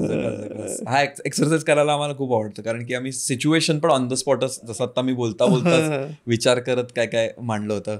आणि तू तर जबरदस्त लेवलला त्याला आज नाही, मला सुचत होतं अजून पक्ष्यांना घेऊन वगैरे बरंच काय पण ते पिक्चर झालेस ती पूर्ण. त्याच्यासाठी आता ऑलरेडी काम झालेलं आहे. तर वेळात वेळ काढून आज तू आमच्याशी गप्पा मारायला आलास आणि आम्हाला सुंदर ट्रिपवर नेलंस. एक सहल झाली आमची, गावातनं शहरातनं सगळीकडनं मस्त फिरत आपण सुंदर विषयांवर गप्पा मारल्या आणि खूप विचार करायला लावतील अशा गप्पा मारल्या. पण त्याचबरोबर तू जी कलाकृती आता लोकांसमोर येईल त्याच्याबद्दलही सुंदर आम्हाला माहिती सांगितलीस, बिहाइंड द सीन सांगितलंस. आणि त्याच्यातली तुझी जी एक्साइटमेंट आहे, जी पॅशन आहे त्याच्याबद्दलची, तीही खूप जाणवली आहे मला. आणि त्याच्यामागचा तुझा विचार कळला की म्हणजे 100% नाही कळला, कारण आम्हाला ते सगळं बघायला लागेल. पण जेवढा पण तू विचार मांडलास किंवा ज्या गोष्टी आम्हाला सांगितल्या त्याच्यामागनं त्याच्यातनं आम्हाला तुझी काय स्टोरी आहे, तुझा इंटेंट काय आहे आणि तू कशा प्रकारे ही कलाकृती बनवलीस हे थोडं समजलंय. त्यामुळे त्याच्याबद्दलही आता कुतूहल जागृत झालं की कधी एकदा तो चित्रपट येतो आणि आम्ही बघतोय असं मला तरी झालंय. मी लोकांना सांगू इच्छित आहे की आम्हाला असं वाटतं की आपण जे एपिसोड करतो ना ते टाइमलेस आहेत, कधीही बघावे, कारण आपण त्याच्यात विचार मांडतो, असं पर्टिक्युलर एका ह्याच्याबद्दल नाही बोलत. त्यामुळे जेव्हा आपण ते बघत असतील त्यावेळी शशिकांत दादाचं जे काही काम आलं असेल, येऊन गेलं असेल, गॅलरीत असेल, चित्रपटगृहात असेल, OTTवर असेल, कुठेही असेल, गाणी स्वरूपात असू शकतं, म्युझिक असू, काही असू शकतं, तर जे काही असेल त्याला खूप प्रेम द्या. नवीन काहीतरी असेल एक्सपेरिमेंटल तर जाऊन त्याला बघा, ते जाऊन आणि अनुभवा. तुम्हाला काय वाटतंय ते, ती जी भावना आहे ती जाऊन अनुभवाचंच म्हणायचं आहे मला, बेसिकली एक्सपिरियन्स करा आणि प्रेम देत राहा. कारण आपण सगळे सगळे वेगवेगळ्या गोष्टी करून सुंदर सुंदर गोष्टी या जगात आणण्याचा प्रयत्न करत असतो. त्याच्यामागे काही काळा गोष्ट सुंदर असते, पण विचार खूप गंभीर असतो किंवा खूप मोठा असतो, पण आपण सगळेजण प्रयत्न करत असतो. तर असं सगळे प्रेम देत राहू आणि तुझ्याही सगळ्या कलाकृतींना सगळे प्रेम देत राहतील अशी आपण आशा आणि कसा संदेश आपण दिलाय. तुला काय सांगायचं आहे का जनतेला? पहिल्यांदा तू मला इथं बोलवलं, गप्पा मारल्या आणि खरंच भारी गप्पा मारल्या. आता ही शेवटची ट्रिप तर भारीच होती. सूर्यफूल भाई अमृतवाली, मधमाशा. मधमाशा, आणि त्याबद्दल थँक्यू. अरे खूप खूप मनापासून. दुसरं, कला रसिकांसाठी, प्रेक्षकांसाठी माझं म्हणणं असं आहे ह्या सिनेमाला घेऊन की हा सिनेमा थिएटरमध्येच बघावा. आणि हे प्रत्येकजण हेच सांगतो, प्रत्येक दिग्दर्शक तुम्हाला हेच सांगणार की थिएटरमध्ये जाऊन बघा, बघायलाही हवा पाहिजे. पण मी खास जोर देतो की हा सिनेमा थिएटरमध्येच एक्सपिरियन्स करा. त्याची 2-3 कारणं सांगतो. एक, त्याचे व्हिज्युअल्स, ते जे तुम्ही मोठ्या पडद्यावरती एक्सपिरियन्स कराल, तुमच्याच जगण्यातल्या रोजच्या गोष्टींमधलं ते गोड सौंदर्य, ते तुम्ही टॅब मोबाईलमध्ये बिलकुल करू शकणार नाही. दुसरं, फिल्मचं म्युझिक. मी तुम्हाला आत्ताच खात्री देतो की तुम्हाला ते मंत्रमुग्ध करणार आहे थिएटर्समध्ये. एवढंच मी तुम्हाला सांगतो. त्यामुळं हा फिल्म थिएटरमध्येच बघायला पाहिजे, ही दुसरी गोष्ट. आणि तिसरी सर्वात महत्त्वाची, सुयोगसोबत बोलत असताना जर का माझ्याकडनं काही चुकीचा शब्द गेला असेल, चुकीचं मी काही बोललो असेल, एखाद्या गोष्टीबद्दल कधी कुणाच्या भावना दुखावल्या असतील, तर अत्यंत मनापासून आत्ताच माफी मागतो. थँक्यू. मस्त 3 मुद्दे दादाने इथे मांडलेत. तर त्याच्याबद्दलही सगळे विचार करतीलच. आणि चित्रपटगृहात का जाऊन बघा हे पण, जसं तू म्हणालास की चित्र कसं गॅलरीत जिवंत बघतो ते आणि मोबाईलवर त्याचा फोटो बघतो, ते त्याच्यात जो फरक आहे तसाच हा एक फरक आहे. तर आय थिंक ह्याची पण नोंद आपले प्रेक्षक घेतीलच. भागाच्या शेवटी ना आपण एक रॅन्डम शब्द देतो, म्हणजे जे लोक भाग शेवटपर्यंत बघतात, जो कोर मंडळ आहे आपलं, ते कमेंटमध्ये टाकतात, म्हणजे आपल्याकरता ह्याने शेवटपर्यंत बघितलाय. तर एक कुठचाही रॅन्डम शब्द दे, इझी टू टाईप, म्हणजे ते टाकतील कमेंटमध्ये. प्रेम जगास प्रेम हा शब्द तुम्ही कमेंटमध्ये टाका, म्हणजे आम्हाला कळेल तुम्ही आत्तापर्यंत बघितलंय. एवढं बोलून भाग इथे पूर्ण करूया. Yes, thank you. पूर्ण करतो आणि तुम्हाला पुढच्या भागात लवकर भेटतो. धन्यवाद.